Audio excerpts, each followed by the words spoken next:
আধুনিক যুগের এক জিনিয়াস মেয়ে টাইম ট্রাভেল করে পৌঁছে যায় প্রাচীন যুগের এক মোটা মহিলার শরীরে, যাকে কিনা তার বাচ্চারাও পছন্দ করতো না। এই ড্রামার শেষ টুইস্টটা আর আসল ভিলেন কি, এটা কিন্তু তোমরা জাস্ট এক্সপেক্টই করতে পারবে না। তাহলে চলো শুরু করা যাক আজকের ড্রামা এক্সপ্লেনেশন। আর শুরু করার আগে তোমরা কিন্তু সাবস্ক্রাইব করতে একদম ভুলো না। ড্রামার শুরুতেই আমরা শ্যারনকে দেখতে পাই, যে একটি সায়েন্স ল্যাবে কাজ করছিল। তখনই তার অ্যাসিস্ট্যান্ট এসে বলে যে আমরা যে বিষয়টা নিয়ে কাজ করছিলাম সেটা সাকসেসফুল হয়েছে, আপনি তাড়াতাড়ি গিয়ে চেক করুন। এবার শ্যারন তো তার ল্যাবের দিকে পা বাড়ায়, কিন্তু ল্যাবে তখন প্রেমে মত্ত ছিল তার বয়ফ্রেন্ড হ্যাসলেট, এবং শ্যারনেরই কাজিন রাইলির সাথে সে প্রেম করছিল। রাইলি বলে যে আমি কি শ্যারনের থেকে ভালো? হ্যাসলেট বলে যে ওই আনরোম্যান্টিক শ্যারনের থেকে তুমি শত গুণে ভালো, ও তো আমার সাথে রোম্যান্সই করতে চায় না। এবার তারা ল্যাবের টেবিলে রোম্যান্স করার সময় কিছু টেস্ট টিউব রাইলির হাত লেগে পড়ে যায়, এবং সেখানেই আমরা একটি লাল আংটিও দেখতে পাই। এবার যাই হোক, ততক্ষণে শ্যারেন তো ল্যাবে এসে ঢোকে, এবং হ্যাসলেট ও রাইলিকে এই অবস্থায় দেখে তার চক্ষু চড়ক গাছ হয়ে যায়। সে সঙ্গে সঙ্গে একটা কাঁচের বোতল হ্যাসলেটের মাথায় ভেঙে ফেলে, এবং বলে যে কি করছো তুমি এটা। সে হ্যাসলেটকে ঠাস করে এক চড় মারে এবং বলে যে তুমি আমার কাজিনের সাথেই আমাকে চিট করছো। রাইলি বলে যে ও আমাকেই ভালোবাসে। শ্যারেন বলে যে ঠিক আছে, তাহলে আমাদের ব্রেকআপ করে নেওয়াই ভালো। কিন্তু সেখানে সে হঠাৎই একটা অদ্ভুত গন্ধ পায়, কারণ রাইলির হাত লেগে যে টেস্ট টিউবগুলো পড়ে গেছিল, তাতে যে কেমিক্যালগুলো ছিল সেগুলো সব মিলেমিশে একটা অদ্ভুত মিশ্রণ সৃষ্টি হয়েছিল। এবং তখনই সেখানে এক ভয়ানক বিস্ফোরণ হয়, এবং শ্যারেন পৌঁছে যায় ১৩২ খ্রিস্টাব্দে, এবং তার সাথে তার সেই লাল আংটিটাও টাইম ট্রাভেল করে। এবার শ্যারেন দেখে যে তার উপর দুজন অত্যাচার করছে এবং মারছে। তার আত্মা ১৩২ খ্রিস্টাব্দের একজন মন্ত্রীর বড় মেয়ে শ্যারেনের দেহে প্রবেশ করেছে, কিন্তু তার হাতে সেই লাল আংটিটা তখনও আছে। শ্যারেন নিজের মোটা মোটা হাতগুলো দেখে অবাক হয়ে যায়। তখনই তাকে কর্মচারীটি চাবুকের বাড়ি মারে, এবং অপর একজন তাকে লাথি মেরে ফেলে দেয়। তখন শ্যারেনের এই জন্মের যে শ্যারেনের দেহে সে প্রবেশ করেছিল, তার স্মৃতিগুলি মাথার মধ্যে চলে আসে। তার মনে পড়ে যে এই সাম্রাজ্যের মুখ্যমন্ত্রীর বড় মেয়ে সে, এবং তার ছোট বোন রাইলি। তার সাথে রাজকুমার চাওয়ের বিয়ে হয়েছিল, কিন্তু তার বোন রাইলিও রাজকুমারকে পছন্দ করত। রাইলি তাকে বলে যে শ্যারেন, রাজকুমার আমাকেই ভালোবাসে, তোমার উচিত রাজকুমারকে ছেড়ে দেওয়া। শ্যারেন তাকে বলেছিল যে আমি রাজকুমারকে ভালোবাসি, আমি রাজকুমারকে কখনোই ছাড়বো না।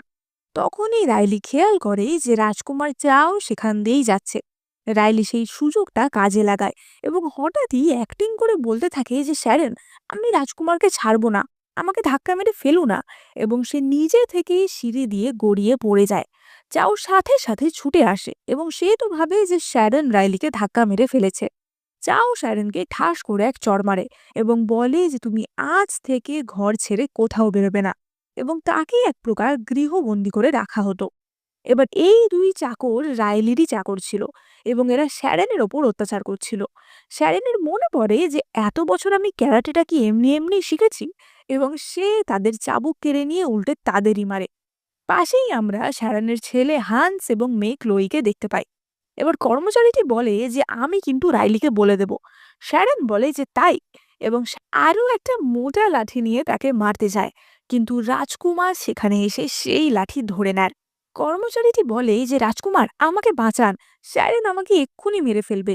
বৃদ্ধা কর্মচারীটি বলে যে আমি এত বছর এখানে কাজ করেছি, আর উনি আমাকে মেরে ফেলতে চাইছেন। শ্যারন বলে যে রাজকুমার, আমি ওদের মেরে তোমাকেই সাহায্য করছি। চাও বলে যে চাকরদের মারলে আমার কি সাহায্য হবে? শ্যারন বলে যে আমি রাজকুমারের স্ত্রী, আমার একটা মর্যাদা আছে, আমি যাই ভুল করি না কেন চাকরদের কোনো অধিকার নেই আমার গায়ে হাত তোলার। আমার গায়ের দাগগুলি দেখুন। এবং আমরা তার গায়ে একাধিক মারের দাগ দেখতে পাই। শ্যারন বলে যে সমাজে কখনোই স্ত্রীর থেকে উপপত্নীর সম্মান বেশি হয় না। তাছাড়া রাইলির সাথে তো আপনার বিয়েও হয়নি, তাহলে তার চাকররা আমাকে অত্যাচার করছে, এটা কি আপনার ইমেজের জন্য ভালো?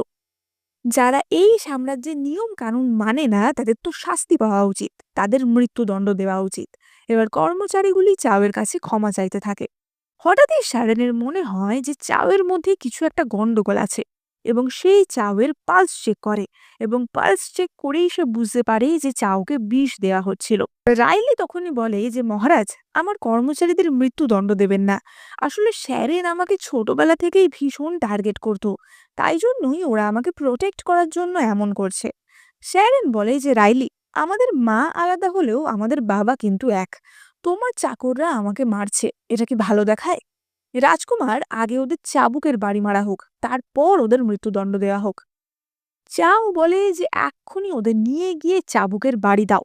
ওদের যেন আমি আর চোখের সামনে কোনোদিন দেখতে না পাই। ওরা যেন কোনোদিন এই প্রাসাদে আর ফিরে আসতে না পারে। রাইলি বলে যে রাজকুমার, ওদের তাড়াবেন না, ওরা খুবই গরিব। রাজকুমার বলে যে আমি কোনো কথা শুনতে চাই না। তাদেরকে সঙ্গে সঙ্গে রাজকুমারের সৈন্যরা ধরে নিয়ে চলে যায়। রাজকুমার বলে যে শ্যারেন, নিয়ম তো তাহলে সবার জন্যই এক হওয়া উচিত। তুমিও তো কর্মচারীদের মেরেছ, তাহলে তোমার কি শাস্তি হবে? শ্যারেন তখন বলে যে মহারাজ, আমি যা বুঝছি আপনাকে স্লো পয়জনিং করা হচ্ছে। আপনি আর 3 মাসের মধ্যেই মারা যাবে। এক কাজ করি, আমি আপনাকে সারিয়ে দিই আর আপনি আমাকে ক্ষমা করে দিন, তাহলেই হয়। তখনই চাওয়ের বডিগার্ড চেজ বলে, যেটা তুমি কি বলছো? রাইলি বলে যে তুমি ওর মৃত্যু কামনা করছো। রাজকুমার চাও বলে যে বাজে কথা ছাড়ো, তোমার শাস্তি হলো তোমাকে 3 দিন কোনো খাবার দাবার দেওয়া হবে না। এই বলে রাজকুমার সেখান থেকে চলে যাওয়ার জন্য পা বাড়ায়, কিন্তু তখনই তার মুখ থেকে রক্ত উঠতে শুরু করে। শ্যারন বলে যে রাজকুমার, আমি আপনার জন্য অপেক্ষা করব, কারণ আপনার রোগ সারাতে আপনাকে আমার কাছেই আসতে হবে। এবার শ্যারন তখনই মনে মনে ভাবে যে ইস, আমি কতই না ভালো ভালো ওষুধ জানি, কিন্তু সেগুলো তো কিছুই এখানে নেই। এবং তখনই ম্যাজিক্যালি তার হাতে একটা ওষুধ চলে আসে। শ্যারনের মনে পড়ে তার হাতে যে আংটিটা রয়েছে সেটা আসলে একটা ইনফিনিটি স্টোরেজ, যেটা কিনা অনেকটা ডোরেমনের পকেটের মতো। এবং সেই রিংটাও তো তার সাথে টাইম ট্রাভেল করেছে, সুতরাং সেই রিং এর মাধ্যমে সে একাধিক জিনিস পেয়ে যাবে। শ্যারন ভাবে যে একটা ব্যান্ডেজ হলে বেশ ভালো হতো, এবং তখনই তার হাতে একটা ব্যান্ডেজও চলে আসে। শ্যারন ভাবে যে ওই জন্মে আমার তো বিয়েও হয়নি, আর এখানে আমার কিনা দুটো বাচ্চা। এবং তার মনে পড়ে যে সে বাচ্চাদের সাথে একদমই ভালো ব্যবহার করতো না। অর্থাৎ যে শ্যারন এখানে ছিল তার কথা বলা হচ্ছে। সে তার বাচ্চাদের দিয়ে কাপড় কাচাতো, ঠিকমতো খেতে দিত না, তাদের প্রচন্ড মারতো এবং ধমকাতো। এবার আধুনিক শ্যারন মনে মনে ভাবে যে ওই মুটকিটা কি নির্দয় না ছিল, এবং সে হান্স ও ক্লোয়ের দিকে এগিয়ে যায়। সে ক্লোয়ের মাথায় হাত বোলাতে যায়, কিন্তু হান্স ভাবে যে তাদের মা তাদের মারবে, তাই সে শ্যারনের হাত ধরে কামড়ে দেয়। হান্স বলে যে কিছু করতে হলে আমাকে করো, আমার বোনকে মারবে না। কিন্তু শ্যারেন তাদের মাথায় হাত বুলিয়ে বলে যে আমাকে ক্ষমা করো, আমার আগের ব্যবহারের জন্য আমি তোমাদের কাছে ক্ষমা চাইছি, আমি আর কখনো এমন করব না। শ্যারেন ভাবে যে আগের জন্মে তো আমি কেমিক্যাল বিস্ফোরণে মারা গেছিলাম, আর এই যুগে আমি এমন একজনের দেহে এলাম যার নাম আর আমার নাম একই, কিন্তু আমাকে এই জীবনটা ভালোভাবে কাটাতে হবে। এবং সে হান্সের হাতে মলমটা লাগিয়ে দেয়। প্রথমে তো হান্সের হাত খুব জ্বালা করছিল, সে ভাবছিল হয়তো মা তাকে আবারও শাস্তি দিচ্ছে, কিন্তু পরক্ষণেই সে দেখে তার হাতের কাঁটা একদম মিলিয়ে গেছে। শ্যারেন বলে যে আমি তোমাদের মা, এতদিন যাই হোক না কেন, এখন থেকে কেউ যদি তোমাদের বুলি করার চেষ্টা করে আমি কিন্তু কাউকে ছাড়বো না। ওদিকে আমরা রাজকুমার চাওকে দেখতে পাই।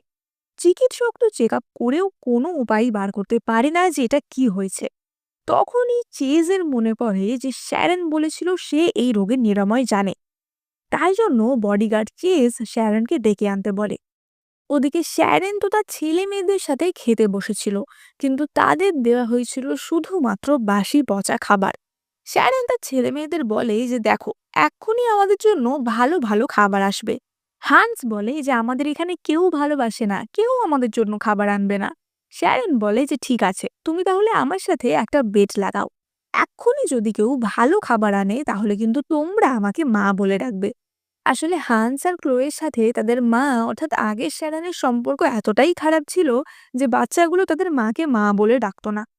এবার তখনই সেখানে চেজ আসে এবং বলে যে রাজকুমারী, আমাদের সাথে এক্ষুনি একবার চলুন, রাজকুমারকে সাহায্য করবেন। শ্যারন বলে যে সাহায্য তো আমি করতেই পারি, কিন্তু আমার না প্রচন্ড খিদে পাচ্ছে, আর এই বাচ্চাগুলোও অনেকক্ষণ কিছু হয়নি। এবার চেজ দেখে তাদের তো পচা বাসি খাবার দেওয়া হয়েছে, তাই চেজ সঙ্গে সঙ্গে তাদের জন্য ভালো মন্দ খাবারের ব্যবস্থা করে। হান্স মনে মনে ভাবে যে আমার মাই আবার আমার বাবাকে বিষ দেয়নি তো। কারণ সে তো তার মায়ের এই সাডেন চেঞ্জটা বুঝতেই পারছিল না। এবার যাই হোক, তারা তো অনেক দিন পর ভালো ভালো খাবার খায়। শ্যারন তাদের বলে যে তোমরা খাও, আমি এক্ষুনি আসছি। শ্যারন চলে যাওয়ার পর ক্লোই তার ভাগের লেগ পিসটা খেলেও হান্স তো তারটা খেতে গিয়েও আবার রেখে দেয়।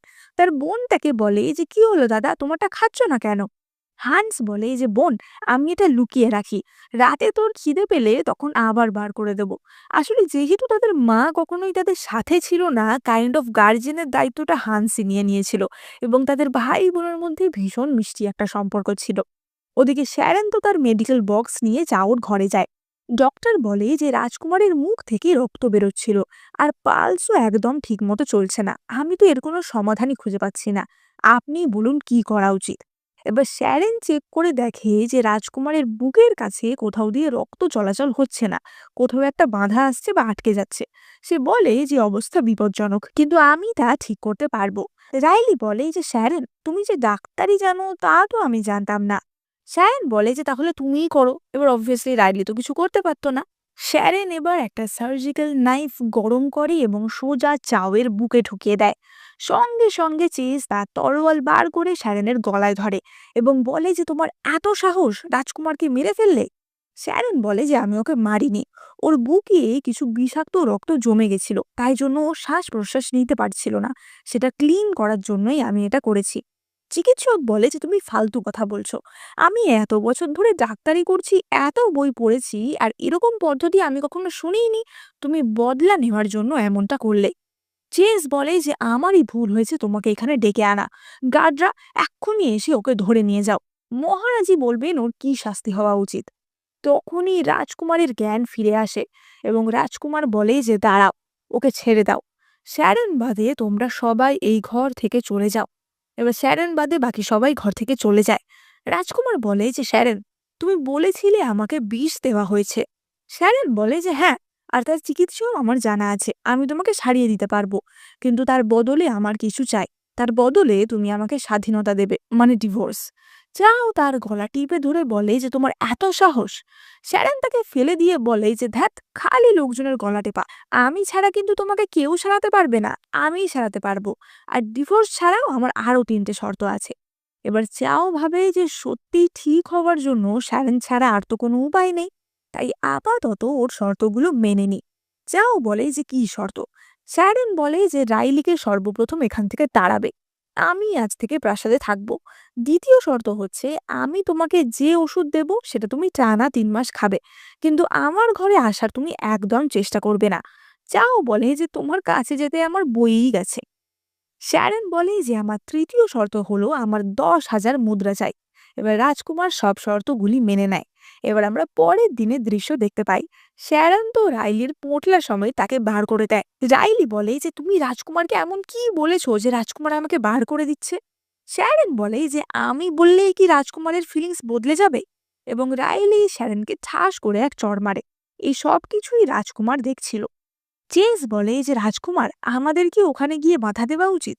এবার রাজকুমার তখন বলে যে মন্ত্রী মশাই অর্থাৎ শ্যারন এবং রাইলির বাবা রাইলিকে ইচ্ছা করেই এখানে পাঠিয়েছে, যাতে রাইলি চাওর সাথে বেশি ঘনিষ্ঠ হতে পারে। কারণ রাইলির বাবা চাওকে ব্যবহার করতে চাইছিল ক্রাউন প্রিন্সের এগেনস্টে। ক্রাউন প্রিন্স বলতে যে রাজকুমার এরপর রাজা হবে তাকে বোঝানো হয়েছে। এবং এখানে ক্রাউন প্রিন্স ছিল চাওয়ের দাদা। চাও বলে যে ও যখন বিদায় হচ্ছে হোক, এমনিও ওর বাবা আমাকে ব্যবহার করার জন্যই ওকে পাঠিয়েছিল। এবার আমরা চাওয়ের হাতে একটা পাজল মতো দেখতে পাই। চেস বলে রাজকুমার, আপনি এটা নিয়ে এত ভাবছেন কেন, সবসময় আপনার হাতে এই পাজলটা দেখি।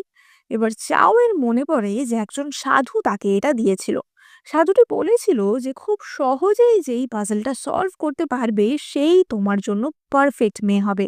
কিন্তু অনেক মেয়েও চেষ্টা করে এই পাজলটা সলভ করতে পারেনি, এমনকি রাইলিও পারেনি। রাজকুমার বলে যে আমার জন্য মনে হয় পারফেক্ট কেউই নেই, আমাকে একাই জীবন কাটাতে হবে। ওদিকে রাইলি শ্যারন তখনও ঝগড়া চালিয়ে যাচ্ছিল। শ্যারন বলে যে রাইলি, আমি অনেক দিন তোমাকে সহ্য করেছি। এই বলে শ্যারন তাকে এক চড় মারে এবং তাদের মধ্যে মারামারি হাতাহাতি শুরু হয়ে যায়। এবার তখনই সেখানে মহারাজের একজন বার্তাবাহক আসে। ফলে চিজ এবং চাও সেখানে চলে আসে। বার্তাবাহক বলে যে আগামী মাসের 7 তারিখে রাজসভায় একটি জন্মদিনের উৎসব হবে।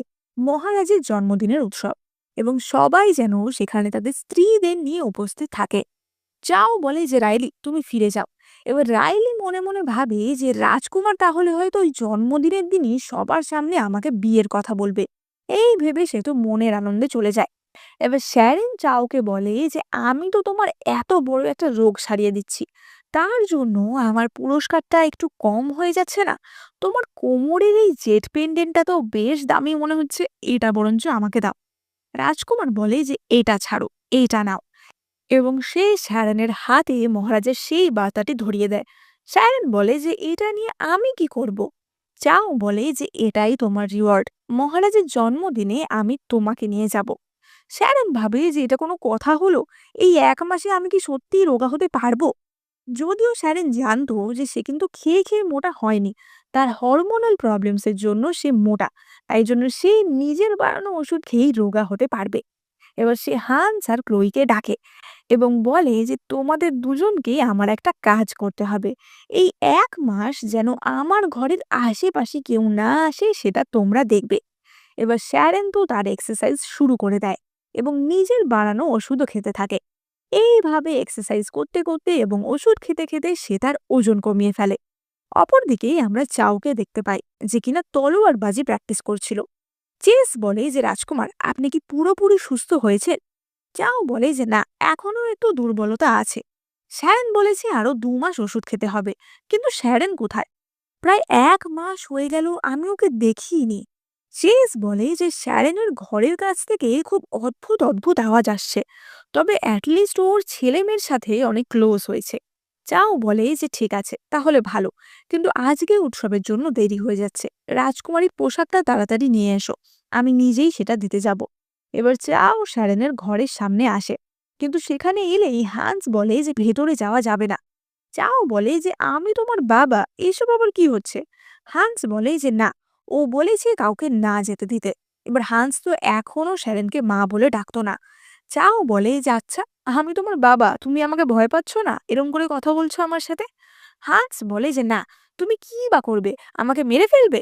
চাও বলে যে তোমার 6 বছর বয়স হয়ে গেছে, তোমার জামাটা তো মনে হয় একটু ছোট হয়ে গেছে তাই না? হান্স বলে যে 6 নয় 7, এবং চাও তাকে কোলে নিয়ে নেয়। আসলে চাও এর সাথেও তার বাচ্চাদের সম্পর্ক খুব একটা ভালো ছিল না, সে নিজের ছেলের বয়সী ঠিক মতো জানতো না। এবার চাও হান্সকে কোলে নিয়ে বলে যে আমি তোমাকে নতুন জামা কিনে দেব। তখনই সেখানে ক্লোই আসে, এবং ক্লোই তো ভাবে তার বাবা মনে হয় তার ভাইকে মারবে। ক্লোই বলে যে ওকে ছেড়ে দাও, ওকে নামিয়ে দাও। চাও ক্লোইকেও কোলে নিয়ে নেয় এবং বলে যে আমারই ভুল, আমি তোমাদের খেয়াল রাখিনি, তোমাদের মা কই? ক্লোই বলে যে বাবা, মাকে দেখলে তুমি তো চিনতেই পারবে না। এবং তখনই শ্যারেন তার ঘর থেকে বেরিয়ে আসে, এবং তাকে দেখে সবার তো চোখ ছানা বড়া হয়ে যায়। সে নামতে গিয়েই হোঁচট খেয়ে পড়ে যায়, এবং চাও লাফিয়ে গিয়ে তাকে ধরে নেয়। চাও তো তার স্ত্রীর নতুন রূপ দেখে অবাক হয়ে গেছিল। চাও লক্ষ্য করে যে এই পুরনো জামাগুলি শ্যারনের খুবই লুজ হচ্ছে। চাও বলে যে তোমার এই জামা তো আর ফিট হচ্ছে না, এবং সেই চেসকে আরো দামি পার্সিয়ান জামা আনতে বলে। এবার শ্যারন তো জামা দেখে মহা খুশি হয়, এবং চাও রোম্যান্টিক্যালি তাকে জামা চেঞ্জ করতে সাহায্য করতে যায়, কিন্তু শ্যারন তাকে ঘাড় ধাক্কা দিয়ে বের করে দেয়। যাই হোক, চাও বলে যে সে হান্স আর ক্লোইকেও তার সাথে এই উৎসবে নিয়ে যাবে, এবং তারা সেজে গুজে সবাই ঘোড়ার গাড়ি করে রওনা দেয়। শ্যারন তো গাড়ির জানলা দিয়ে মুখ বার করে চারদিক দেখছিল, কারণ সে তো কোনোদিন বাড়ির বাইরেই আসেনি। এবার আশেপাশের লোকজনরা বলতে থাকে যে এই সুন্দরী মহিলাটা আবার কে? দেখে তো মনে হচ্ছে এটা রাজকুমার চাওয়ের গাড়ি, কিন্তু এটা কি ওনার কোনো প্রেমিকা? একটা রাস্তার লোক তো বলে যে এরকম একটা সুন্দরী যদি আমি 1 রাতের জন্য পেতাম, আমি তো মরেই যেতাম। কিন্তু সেই কথা চাওয়ের কানে যায়, এবং সে সঙ্গে সঙ্গে তার সৈন্যদের পাঠিয়ে লোকটিকে ধরে নেয়। এবার সে শ্যারনকে একটি মাস্ক দিয়ে বলে যেটা পরে নাও। শ্যারেন সেটা পরে নেয়, কিন্তু তখনই গাড়িটি একটি পাথরে ধাক্কা খায়, এবং শ্যারেন চাওয়ের দিকে পড়ে যায় এবং তাদের কিস হয়ে যায়। হান্স আর ক্লোই তো চোখ বন্ধ করে নেয়। এবার রাজকুমার চাও মনে মনে ভাবে যে আজ অবধি তো আমার কোনো মেয়েকে ভালো লাগতো না, আজ হঠাৎ এমন কি হলো যে আমার বুক ধুকপুক করছে। এবার ওদিকে তাদের গাড়ির পিছনেই রাইলিদের গাড়ি আসছিল। গাড়িতে রাইলি এবং রাইলি ও শ্যারনের বাবা হেনরি ছিল। রাইলি বলে যে বাবা বাবা, ওই যে রাজকুমারের গাড়ি। তার বাবা বলে যে এত লাফানোর কি আছে, আমি খোঁজ নিয়ে দেখেছি রাজকুমারের গাড়িতে কোনো মুটকি নেই, তাহলে তোমাকে আর অত চিন্তা করতে হবে না। আজ মহারাজের জন্মদিনের উৎসব শেষ হওয়ার পর আমি তোমাদের বিয়ের কথা বলবো। রাইলি বলে যে কিন্তু বাবা, এখন তো বিয়ে করলে আমাকে উপপত্নী হয়ে থাকতে হবে। হেনরি বলে যে এমনিও রাজকুমার ওকে খুব একটা ভালোবাসে না, তাই তোমার কোনো চিন্তা নেই। তুমি ভাবো আজকে যেন তোমার ইমপ্রেশনটা সবার মধ্যে খুব ভালোভাবে পড়ে। রাইলি বলে যে বাবা, তুমি চিন্তা করো না, আমার মিউজিক্যাল স্কিল এখন অনেক ভালো হয়ে গেছে। তাছাড়া আমি রাজকুমারী কোকোর সাথেও খুব ভালো বন্ধুত্ব করে নিয়েছি। উনি নিশ্চয়ই আমার সাপোর্টে কথা বলবেন। জানলা দিয়ে শ্যারনকে দেখতে পায় এবং সে তো শ্যারনকে চিনতেই পারে না। সে ভাবে যে ওকে তো আমি এখানে কখনো দেখিনি, আর ও রাজকুমারের গাড়িতে কি করছে। এবার শ্যারেনরা ততক্ষণে প্রাসাদে চলে আসে এবং তারা প্রাসাদে ঢুকে পড়ে। ভেতরে গিয়েই তো হান্স আর ক্লোই নিজেদের মতো এদিক ওদিক ছোটাছুটি করতে থাকে এবং তাদের খুঁজতে খুঁজতেই শ্যারেনের সাথে একটি হ্যান্ডসাম ছেলের ধাক্কা লাগে, যাকে কিনা হুবহু শ্যারেনের চিটার বয়ফ্রেন্ড হ্যান্সলেটের মতো দেখতে ছিল। শ্যারেন তাকে ঠাস করে এক চড় মারে এবং বলে যে তুমি কি প্রত্যেক জায়গায় আমার পিছন পিছন চলে আসবে।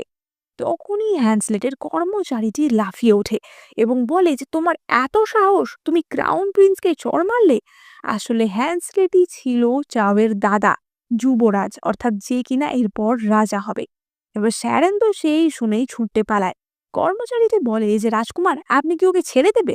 হ্যান্সলেট বলে যে থাক, আজকে বাবার জন্মদিন, তাই আজ আর আমি কোনো ঝামেলা করব না। ওদিকে আমরা ক্লোই এবং হান্সকে দেখতে পাই। তারা বাগানে ঘুরতে ঘুরতে লেকের ধারে একটা বাচ্চাকে দেখতে পায় এবং তারা বাচ্চাটির সাথে খেলা করার জন্যই এগোচ্ছিল। কিন্তু তখনই সেখানে রাইলি এবং তার সেই শয়তানি দাসী কিলা আসে। কিলা বলে যে শ্যারনকে আমরা ফাঁসাতে পারছি না তো কি হয়েছে, ওর বাচ্চা দুটোকে তো ফাঁসাতে পারি। এবার কিছুক্ষণ পর শ্যারেন তার বাচ্চাদের খুঁজতে খুঁজতে লেকের ধারে আসে এবং দেখে যে হ্যান্সলেটের স্ত্রী কাইলি তাদের দুজনকে চাবুক দিয়ে মারার ভয় দেখাচ্ছে, কারণ তারা নাকি রাজকুমারের ছেলেকে জলে ফেলে দিয়েছিল। কাইলি হান্স এবং ক্লোয়ের ওপর চাবুক চালাতে যায়, কিন্তু শ্যারেন এসে তাদের দুজনকে গার্ড করে এবং কাইলির চাবুকের বাড়ি শ্যারেনের পিঠে লাগে। শ্যারেন বলে যে তোমার এত সাহস হয় কি করে আমার বাচ্চাদের মারার? কাইলি বলে যে তুমি আমার মাঝে পড়ার কে, হ্যাঁ? ওদিকে আমরা মহারাজা চাও এবং হান্সলেটকে দেখতে পাই। মহারাজা চাওকে বলে যে তোমার স্ত্রী কোথায়? চাও বলে যে আমি এক্ষুনি তাকে ডেকে আনছি। কিন্তু ততক্ষণে এক কর্মচারী এসে খবর দেয় যে চাওয়ের বাচ্চারা নাকি হ্যান্সলেটের ছেলেকে জলে ডুবিয়ে মারার চেষ্টা করেছে। এবার আমরা লেকের ধারে সিন দেখতে পাই। রাইলি শ্যারনকে তখনও চিনতে পারেনি। সে বলে যে তুমি আসলে কে বলো তো? তোমাকে রাজকুমারের গাড়ি থেকে আমি নামতে দেখলাম।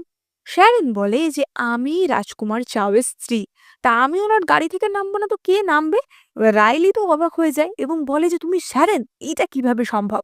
কাইলিও বলে যে ও তুমি শ্যারন, রাজকুমার চাও তো শুনেছি তোমাকে পাত্তাই দেয় না। তা তোমার ছেলেরা আমার ছেলেকে জলে ফেলে মারার চেষ্টা করেছে, শাস্তি কিন্তু সবার জন্য একই হবে। শ্যারন হান্সকে জিজ্ঞাসা করে যে তুমি কি সত্যিই চ্যাংকে ঠেলে ফেলেছো? হান্স বলে যে না। কাইলি বলে যে তাহলে কি আমার ছেলে মিথ্যা বলছে? চ্যাং, তুমিই বলো, তোমাকে ওরা ধাক্কা মেরে ফেলেনি? এবার চ্যাং বলে যে আমি না ঠিক শিওর না, আমি তো অন্যদিকে মুখ ফিরেছিলাম, তখনই কেউ পিছন থেকে আমাকে ধাক্কা মারে, তারপর আমি ওদেরকে দেখতে পেয়েছি। হান্স বলে যে কিন্তু আমরা যখন এসেছি তখন তার আগেই ওকে কেউ ধাক্কা মেরে দিয়েছিল। রাইলি বলে যে শ্যারন, তোমার ছেলে মেয়েদের এমন মিথ্যাবাদী বানিয়েছো? কাইলি বলে যে গার্ডরা এক্ষুনি শ্যারেনকে এখান থেকে সরাও, ওর বাচ্চাদের পিটিয়েই আমি সত্যি কথাটা বার করছি। শ্যারেন গার্ডদের সরিয়ে আবারও তার বাচ্চাদের দিকে চলে আসে। কাইলি বলে যে তাহলে তুমিই মার খাও এবং সেই তার উপর চাবুকের বাড়ি মারতে থাকে, কিন্তু তখনই সেখানে এসে চাবুকটা ধরে নেয় চাও এবং শ্যারেনকে জিজ্ঞাসা করে যে তুমি ঠিক আছো তো? এবার ততক্ষণে মহারাজার হ্যান্সলেটও তো সেখানে চলে এসেছিল। হ্যান্সলেট বলে যে চ্যাং, কি হয়েছে বলো? চ্যাং বলে যে বাবা, আমাকে ওরা ধাক্কা মেরে ফেলে দিয়েছে, আমি তো ডুবেই যাচ্ছিলাম। মহারাজ এই কথা শুনে ভীষণ রাগ করেন এবং বলেন যে ওই টুকুটুকু বাচ্চা, ওদের মনে এত শয়তানি। শ্যারন বলে যে চ্যাং, কিন্তু তুমি তো আগের বার বলনি যে তোমাকে ওরা ধাক্কা মেরেছে, তাহলে তুমি কি বলেছিলে বলো? রাইলি বলে যে শ্যারেন, দুটো কথা তো একই মানে হলো। মহারাজ শ্যারনকে বলে যে তুমি কে? তোমাকে তো আগে কোনোদিন দেখিনি। শ্যারন বলে যে মহারাজ, আমি শ্যারন, রাজকুমার চাওয়ের স্ত্রী। এবার হ্যান্সেল তো অবাক হয়ে যায় যে এটা সেই চাওয়ের মোটা বউ। চাও বলে যে কাইলি, ওরা আমার সন্তান, তুমি আমার বউ বাচ্চাদের অপমান করার জন্য এতটা আগ্রহী কেন? চাও তার বাবাকে বলে যে বাবা, এটা সত্যিই একটা গুরুতর ব্যাপার। আমি যদি জানতাম যে আমার ছেলেমেয়েরা এটা করেছে, আমি নিঃসন্দেহে ওদের শাস্তি দিতাম। কিন্তু আমার মনে হচ্ছে এর পিছনে অন্য কোনো ঘটনা আছে। মহারাজ বলে যে ঠিক আছে, তুমি যদি ওদের নির্দোষ প্রমাণ করতে পারো কাইলি, তাহলে তোমাদের কাছে ক্ষমা চাইবে। আর যদি না পারো তাহলে কিন্তু তুমি যে রাজকুমার সেটাও আমি মানব না। চাও বলে যে ঠিক আছে, ওদের যদি কোনো দোষ প্রমাণিত হয় তার শাস্তি আমি মাথা পেতে নেব। শ্যারন তখন তার ছেলে হান্সকে বলে যে হান্স, তুমি যা যা দেখেছো সব কিছু ডিটেলসে বলো। হান্স বলে যে আমি আর ক্লোই তো এখানে খেলা করছিলাম, তখন আমরা লেকের কাছে চ্যাংকে দেখলাম। চ্যাং লেকের দিকে ঝুঁকে কিছু একটা করছিল। তখনই একজন এসে চ্যাংকে ধাক্কা মারে, এবং সেই লোকটির পরনে আমাদের রাজপ্রাসাদের সৈন্যদের মতোই পোশাক ছিল। তারপর আমরা চ্যাংকে বাঁচাতে জলের কাছে যাই। তারপরই সেখানে কাইলি এবং বাকিরা আসে।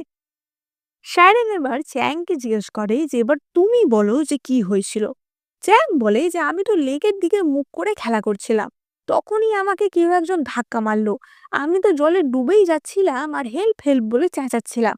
হঠাৎই আমি ওই দুটো বাচ্চাকে দেখতে পাই, তাই আমি ভেবেছি যে ওরাই আমাকে ধাক্কা মেরেছে। শ্যারন বলে যে নিঃসন্দেহে এখানে আরো একজন ছিল, আর সেটা হলো কিলা। কাইলি বলে যে তুমি তোমার বাচ্চাদের বাঁচানোর জন্য আমার দাসীকে বলির পাঠা বানাচ্ছ। হ্যান্সলেট বলে যে শ্যারন, তুমি এত নিশ্চিত হচ্ছ কি করে যে কিলাই কাজটা করেছে? শ্যারন বলে যে মহারাজ, আমার কাছে প্রমাণ আছে যে কিলাই দোষী। নদীর ধারের মাটিতে কাদা আছে। এবার আমরা যারা ঘাসে দাঁড়িয়ে আছি আমাদের কারোর পায়ে কিন্তু কাদা লাগেনি, কিন্তু লক্ষ্য করলে দেখা যাবে যে এখানে হান্স, ক্লোই এবং চ্যাংয়ের পায়ে কাদা লেগেছে। আর যে কর্মচারীটি চ্যাংকে জল থেকে উঠিয়েছিল তার পায়ে কাদা আছে। তাহলে কিলার পায়ে কোথা থেকে কাদা এলো? সে নিশ্চয়ই জলের কাছে গেছিল। কিলা বলে যে এটা এখনকার কাদা না, আমি কিছু করিনি, এটা নিশ্চয়ই আগে লেগেছিল। শ্যারন বলে যে মহারাজ, আমার কাছে আরো প্রমাণ আছে।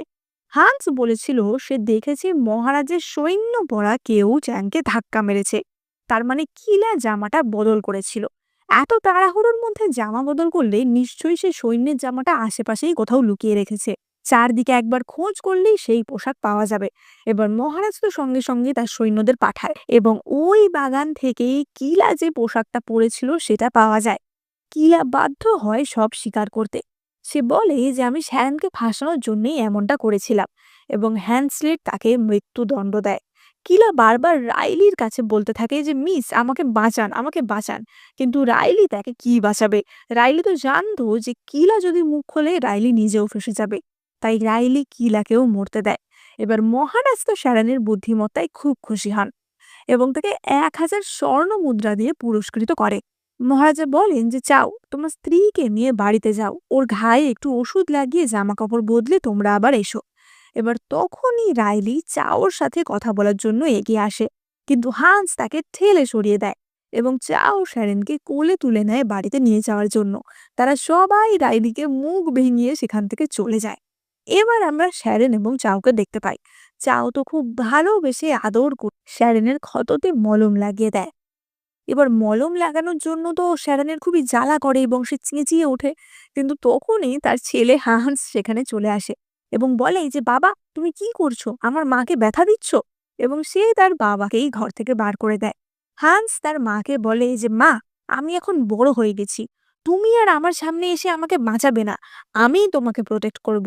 এই প্রথমবারের জন্য হান্স তার মাকে মা বলে ডাকে এবং শ্যারন তো প্রচন্ড খুশি হয়। এবার তখনই হঠাৎ রাজপ্রাসাদের দিক থেকে ড্রামের শব্দ শুনতে পাওয়া যায়। চেজ সঙ্গে সঙ্গে এসে খবর দেয় যে ডিওগো সাম্রাজ্যের লোকেরা তাদের ওপর হামলা করেছে এবং তারা তাদের সাম্রাজ্যের জায়গা দখল করে নিতে চায়। এবার আমরা ডিওগো সাম্রাজ্যের প্রিন্স ডেরি এবং প্রিন্স নীলকে দেখতে পাই, যারা কিনা মহারাজের জন্মদিনের ভোজ সভায় উপস্থিত হয়। প্রিন্স ডেরি বলে যে মহারাজ, আপনাদের সভায় তো অনেক বুদ্ধিমান লোক আছে, আমাদের লোকেদের সাথেই আপনাদের একটা প্রতিযোগিতা হোক। যদি আমরা হেরে যাই আমাদের সাম্রাজ্যের অংশ আপনারা পাবেন, কিন্তু যদি আপনারা হেরে যান তাহলে আপনাদের শহরগুলো আমরা কবজা করব। এইভাবে 3টে রাউন্ডে প্রতিযোগিতা হবে এবং তারা একটি ধাঁধা বলে। এই ধাঁধার উত্তর যদি কেউ দিতে পারে তাহলে ঠিক আছে, কিন্তু যদি না দিতে পারে তাহলে এই সাম্রাজ্যের একটি শহর তারা দখল করে নেবে। এবার এখানে আমরা রাজকুমারী কোকোকেও দেখতে পাই। সে তো ভেবে ভেবেও ধাঁধার উত্তর পায় না। রাইলিও এই ধাঁধার উত্তর জানতো না।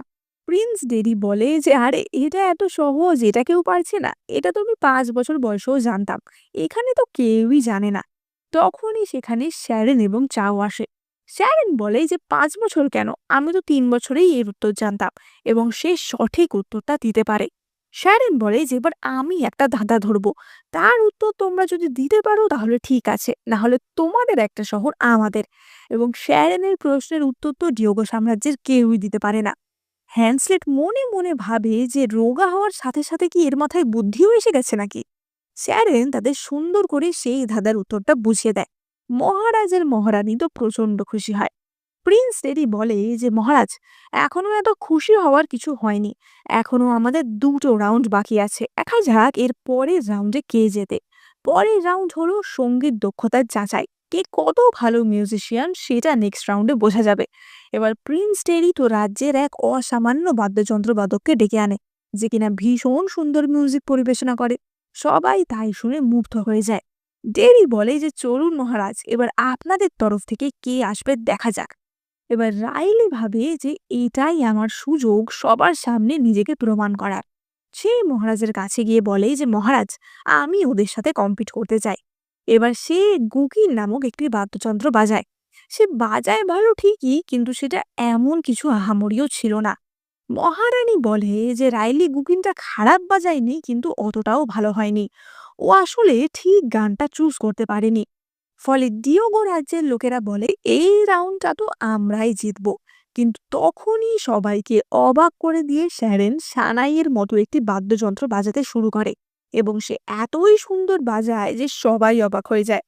শ্যারন বলে যে প্রিন্স ডেরি, আপনি কিন্তু আপনার 2টো শহর হারালেন, আপনি কি এর পরেও কন্টিনিউ করতে চান?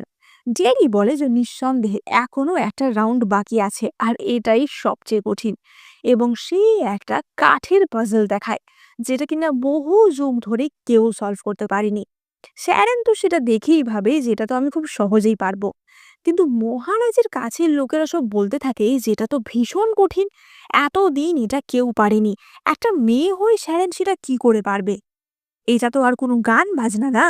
রাইলি বলে যে শ্যারেন ছেড়ে দাও, শুধু শুধু অপমানিত হওয়ার কি দরকার। শ্যারেন বলে যে তোমাদের দেখে না আমার হাসি পাচ্ছে, তোমাদের এতটুকু মেরুদণ্ড নেই, লড়াই করার আগেই তোমরা ছেড়ে দেওয়ার কথা বলছো। ওরা এমনিতেই 2টো রাউন্ড হেরে গেছে, তারপরেও কি আমরা এতটুকু সাহস দেখাতে পারবো না? মহারাজ তখন বলে যে শ্যারেন, আমার তোমার ওপর ভরসা আছে, তুমি করো, তুমিই পারবে। এবং শ্যারেন সেই পাজলটা 5 মিনিটেই সলভ করে ফেলে। সবাই প্রচন্ড অবাক হয়ে যায়। মহারাজা বলে যে দেখলে, এই হলো আমার বৌমা, বুদ্ধিমান এবং সেন্সিবল। ডিওগো সাম্রাজ্যের লোকেরা তো হার মেনে তাদের সমস্ত উপহার দিয়ে সেখান থেকে চলে যায়। মহারাজা বলে যে শ্যারেন, তুমি বলো তোমার কি চাই, তুমি যা চাইবে তাই আমি দেব। এবার শ্যারেন তো এইসব চাওয়াতে কোনোদিনই লজ্জা পেত না। সে খোলাখুলি বলে যে আমার 10,000 স্বর্ণমুদ্রা চাই, 100 একর জমি চাই, আর একটা গোল্ডেন টোকেন অফ পার্ডেন চাই। গোল্ডেন টোকেন অফ পার্ডেন বলতে বোঝানো হয়েছে যে যদি সে কোনো দোষ করে তাহলে এই টোকেনের সাহায্যে সে একবার ক্ষমা পেতে পারে। মহারাজ খুশি হয়ে সেই সব কিছুই শ্যারেনকে উপহার স্বরূপ দেয়। তখনই রাইলি বলে যে মহারাজ, আমার একটা রিকোয়েস্ট আছে। মহারাজ বলে যে তুমি প্রতিযোগিতায় হেরে গেলেও সাহসিকতার পরিচয় দিয়েছো, বলো তোমার কি রিকোয়েস্ট। রাইলি তখন বলে যে মহারাজ, আমি অনেক দিন ধরেই রাজকুমার চাওকে পছন্দ করি, আমি ওনাকে বিয়ে করতে চাই। স্যারেন চাওকে বলে যে কি ব্যাপার, তোমার সোনামণি তো তোমার মনের কথা বলেই দিয়েছে, এবার তুমিও বলো, তুমিও কি বিয়ে করতে চাও? চাও বলে যে তুমি কি চাও আমি ওকে বিয়ে করি? এবার স্যারেনের তো খুবই কষ্ট লাগছিল, কিন্তু সে মুখে কিছু বলছিল না। হ্যান্সলেট বলে যে মন্ত্রীমশাইয়ের 2য় মেয়ে সুন্দরী এবং বুদ্ধিমতী, চাওয়ের সাথে ওকে ভালোই মানাবে। মহারাজা বলে যে চাও, তোমার কি মত? চাও বলে যে বাবা, আমি রাইলিকে কেবলমাত্র আমার স্ত্রীর বোন হিসাবেই দেখি, তাছাড়া ওর প্রতি আমার কোনো ফিলিংস নেই। এই কথা শুনে রাইলি তো ভীষণ ডিসঅ্যাপয়েন্টেড হয়, কিন্তু শ্যারেন ভীষণ খুশি হয়। এবার আমরা দেখি শ্যারেন তো তার পুরস্কার পাওয়া নানা দামি দামি উপহার মুদ্রা পেয়ে ভীষণ খুশি ছিল, এবং সে সেগুলো তাদের গাড়িতে করে বাড়ি আনছিল। কিন্তু বাড়ি আসার সময় সে গাড়িতেই ঘুমিয়ে পড়ে। চাও তাকে কোলে করে প্রাসাদে নিয়ে যায় এবং চেসকে বলে যে সমস্ত টাকা পয়সা সবকিছু ঠিক করে রেখে দিতে। এবার রাতের বেলাও তারা একসাথেই ঘুমায়। কিন্তু সকাল হতেই স্যারেন ঘুম থেকে উঠে দেখে রাজকুমার তার পাশে। এবার তাদের তো এগ্রিমেন্ট ছিল যে রাজকুমার কখনো তার ঘরে আসবে না। তাই স্যারেন রাজকুমারকে লাথ মেরে তার ঘর থেকে বার করে দেয়। এবার তারপরই হান্স এবং ক্লোই তার মায়ের ঘরে আসে। শ্যারেন বলে যে তোমাদের বাবা কিন্তু খুব বদমাইশ, আমার বাবা সমস্ত টাকা পয়সা উপহার নিজের কাছে রেখে দিল। হান্স তখনই তার মাকে কিছু টাকা দেখায় এবং বলে যে মা, এইগুলো যখন রাতের বেলা চেজ সবকিছু সরাচ্ছিল আমি সেখান থেকে নিয়ে নিয়েছি, এই নাও। টাকা দেখে তো শ্যারেন খুব খুশি হয় এবং তার ছেলে মেয়েকে নিয়ে সে বাজারে যায় অনেক জিনিস কেনাকাটি করার জন্য। এবার তারা তো মজা করছিল, টাংগুলো খাচ্ছিল, এমনকি হান্স তো তার মায়ের জন্য নিজের জমানো টাকা দিয়ে একটা চুলের কাটাও কিনে দেয়। কিন্তু অপরদিকে আমরা রাইলিকে দেখতে পাই, যে কিনা রাজকুমারী কোকোর কাছে নাকি কান্না কাঁদছিল। সে বলে যে রাজকুমারী শ্যারেনই আমাকে রাজকুমারকে বিয়ে করতে দিচ্ছে না, ও নানাভাবে আমাকে অপদস্থ করছে, আমাকে অপমানিত করছে। কোকো বলে যে দাঁড়াও দাঁড়াও, তুমি চিন্তা করো না, ওর সাথে যদি আমার দেখা হয় আমি ওকে উচিত শিক্ষা দেব। এবার রাজকুমারী কোকো এবং রাইলি যেখানে বসে কথা বলছিল তার বাইরের বাজারে শ্যারন তার বাচ্চাদের নিয়ে এসেছিল। রাইলি বলে যে ওই যে দেখো, শ্যারন এখানেও এসে গেছে। এবার কোকো তার চাবুক নিয়ে বলে যে দাঁড়াও, আমি আজই ওকে মজা দেখাচ্ছি। এবার শ্যারন তো হান্সের দেওয়া কাঁটাটা মাথায় লাগাচ্ছিল। হঠাৎই এক বৃদ্ধের সাথে তার ধাক্কা লাগে। বৃদ্ধটি তো ক্ষমা চেয়ে এগিয়ে যায়, কিন্তু শ্যারন পরক্ষণেই লক্ষ্য করে সেই লোকটি আসলে চোর ছিল এবং শ্যারন তার পিছনে ছোটে। ওদিকে হান্স আর ক্লোইও তার বাবাকে ডেকে আনার জন্য ছুট লাগায়। শ্যারন তো তার হাতের কাছে যা পায় সেটা ছুঁড়ে বৃদ্ধটাকে ফেলে দেয় এবং বলে যে "এই, আপনার লজ্জা করে না এই বয়সে চুরিচামারি করতে?" তখনই কোকো এসে শ্যারনকে চাবুকের বাড়ি মারে এবং বলে যে শ্যারন, তুমি এত অসভ্য যে বয়স্ক মানুষদের অপমান করছো, ছি। রাইলি তো এইসব দেখে মজা নিচ্ছিল। বৃদ্ধটি মিথ্যা কথা বলে এবং বলে যে আসলে এটা আমার ওষুধ কেনার টাকা, আমি কোনো টাকা চুরি করিনি। কোকো বলে যে শ্যারন, তোমার তো টাকার অভাব নেই, তাহলে এরম করছো কেন? এবং সে গিয়ে বৃদ্ধটিকে ওঠায়। শ্যারন বলে যে কোকো, তুমি কি বোকা, ও চোর। কোকো বলে যে তুমি আমাকে বোকা বললে এবং সে আবারও চাবুক চালাতে যায়। শ্যারন তখনই একটা ছাতা দিয়ে নিজেকে গার্ড করার চেষ্টা করে এবং ততক্ষণে চোরটা ছুটে পালায়। শ্যারন চোরের পিছনে ছুট লাগায় এবং কোকো শ্যারনের পিছনে ছুট লাগায়। এবার কোকো তো শ্যারনের সামনে এসে তাকে আটকানোর চেষ্টা করে, কিন্তু শ্যারন তার হাত ধরে নেয় এবং বলে যে ভুলে যাবে না আমি কিন্তু তোমার বৌদি। এবং তাদের মধ্যে প্রচন্ড মারামারি শুরু হয়ে যায়। কোকো বলে যে আমি তোমাকে ছাড়বো না, তুমি রাইলি আর দাদার বিয়েটা হতে দিলে না, রাইলি আমার বন্ধু, ওকে তুমি বুলি করছো। শ্যারন বুঝতে পারে যে তার মানে হয়তো রাইলি এর পিছনে কিছু মদত দিয়েছে। এবার শ্যারন বলে যে চুপ করো, তোমার টোকেনটা কোথায়? অর্থাৎ রাজকুমারীর কোমরে তার যে টোকেন বা সিল বা পরিচয়পত্রটা ছিল সেটা সেখানে আর ছিল না। রাজকুমারী কোকো দেখে যে সেইটাও চোরটা চুরি করে নিয়েছে। এবার তো কোকো বুঝতে পারে যে লোকটা সত্যিই চোর এবং তারা দুজন মিলে গিয়ে লোকটাকে ধরে। কোকো বলে যে তোমার এত সাহস আমার জিনিস চুরি করার। তখনই বৃদ্ধটি একটি ছুরি বার করে কোকোর ওপর হামলা করতে যায়, কিন্তু শ্যারন খালি হাতেই ছুরিটা ধরে নেয়। ফলে তার হাত কেটে রক্ত পড়তে থাকে। ততক্ষণে চাও সেখানে চলে আসে এবং চোরটিকে বন্দি করা হয়। হান্স শ্যারনকে বাড়ি নিয়ে যায়। এবার চেস তখন জানায় যে চোরটির কাছে চোরাই মাল ছাড়াও আরো 100 টাকা পাওয়া গেছিল এবং তাকে মারধর করে জানা গেছে কোনো এক মহিলা তাকে কাজে লাগিয়েছিল। অর্থাৎ পুরোটাই রাইলির প্ল্যান ছিল। কোকো বুঝতে পারে এটা তার মানে রাইলির কাজ। রাইলি কোকোকে ব্যবহার করেছে। সে বলে যে দাদা, আমি কাল সকালে এসে শ্যারনের কাছে ক্ষমা চাইবো। এবার এই বলে সে তো চলে যায়। চেস বলে যে রাজকুমার, আমি কি তাহলে শ্যারনকে ওর ঘরে পাঠানোর ব্যবস্থা করব? এবং রাজকুমার বলে যে না, শ্যারন আজ থেকে আমার ঘরেই থাকবে। চেস বলে যে আপনি কি তাহলে শ্যারনকে পছন্দ করতে শুরু করেছেন? রাজকুমার বলে তা আমি জানি না, তবে ও যখন কষ্ট পায় আমারও খারাপ লাগে। চেস বলে যে রাজকুমার, শ্যারন তো বলেছিল আপনার উপর বিষ প্রয়োগ করা হয়েছে, কিন্তু কে বা কারা করেছে সেটা আমি অনেক অনুসন্ধান করেও খুঁজে পাচ্ছি না। চাও বলে যে একমাত্র আমার কাছের লোকেদেরই সুযোগ আছে আমার উপর বিষ প্রয়োগ করার, আর সেটা আমার বাড়ি আর রাজপ্রাসাদ বাদে আর কেই বা হতে পারে। আমার বাড়ির যদি কেউ না হয় তাহলে নিশ্চয়ই প্রাসাদেরই কেউ, তুমি সেখানে গিয়ে খোঁজ নাও।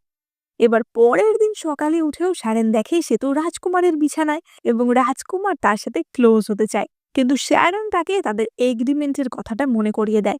রাজকুমার বলে যে সে যাই হোক, তুমি আজ থেকে আমার এখানেই শোবে, কারণ আমার উপর বিষক্রিয়া করা হয়েছে।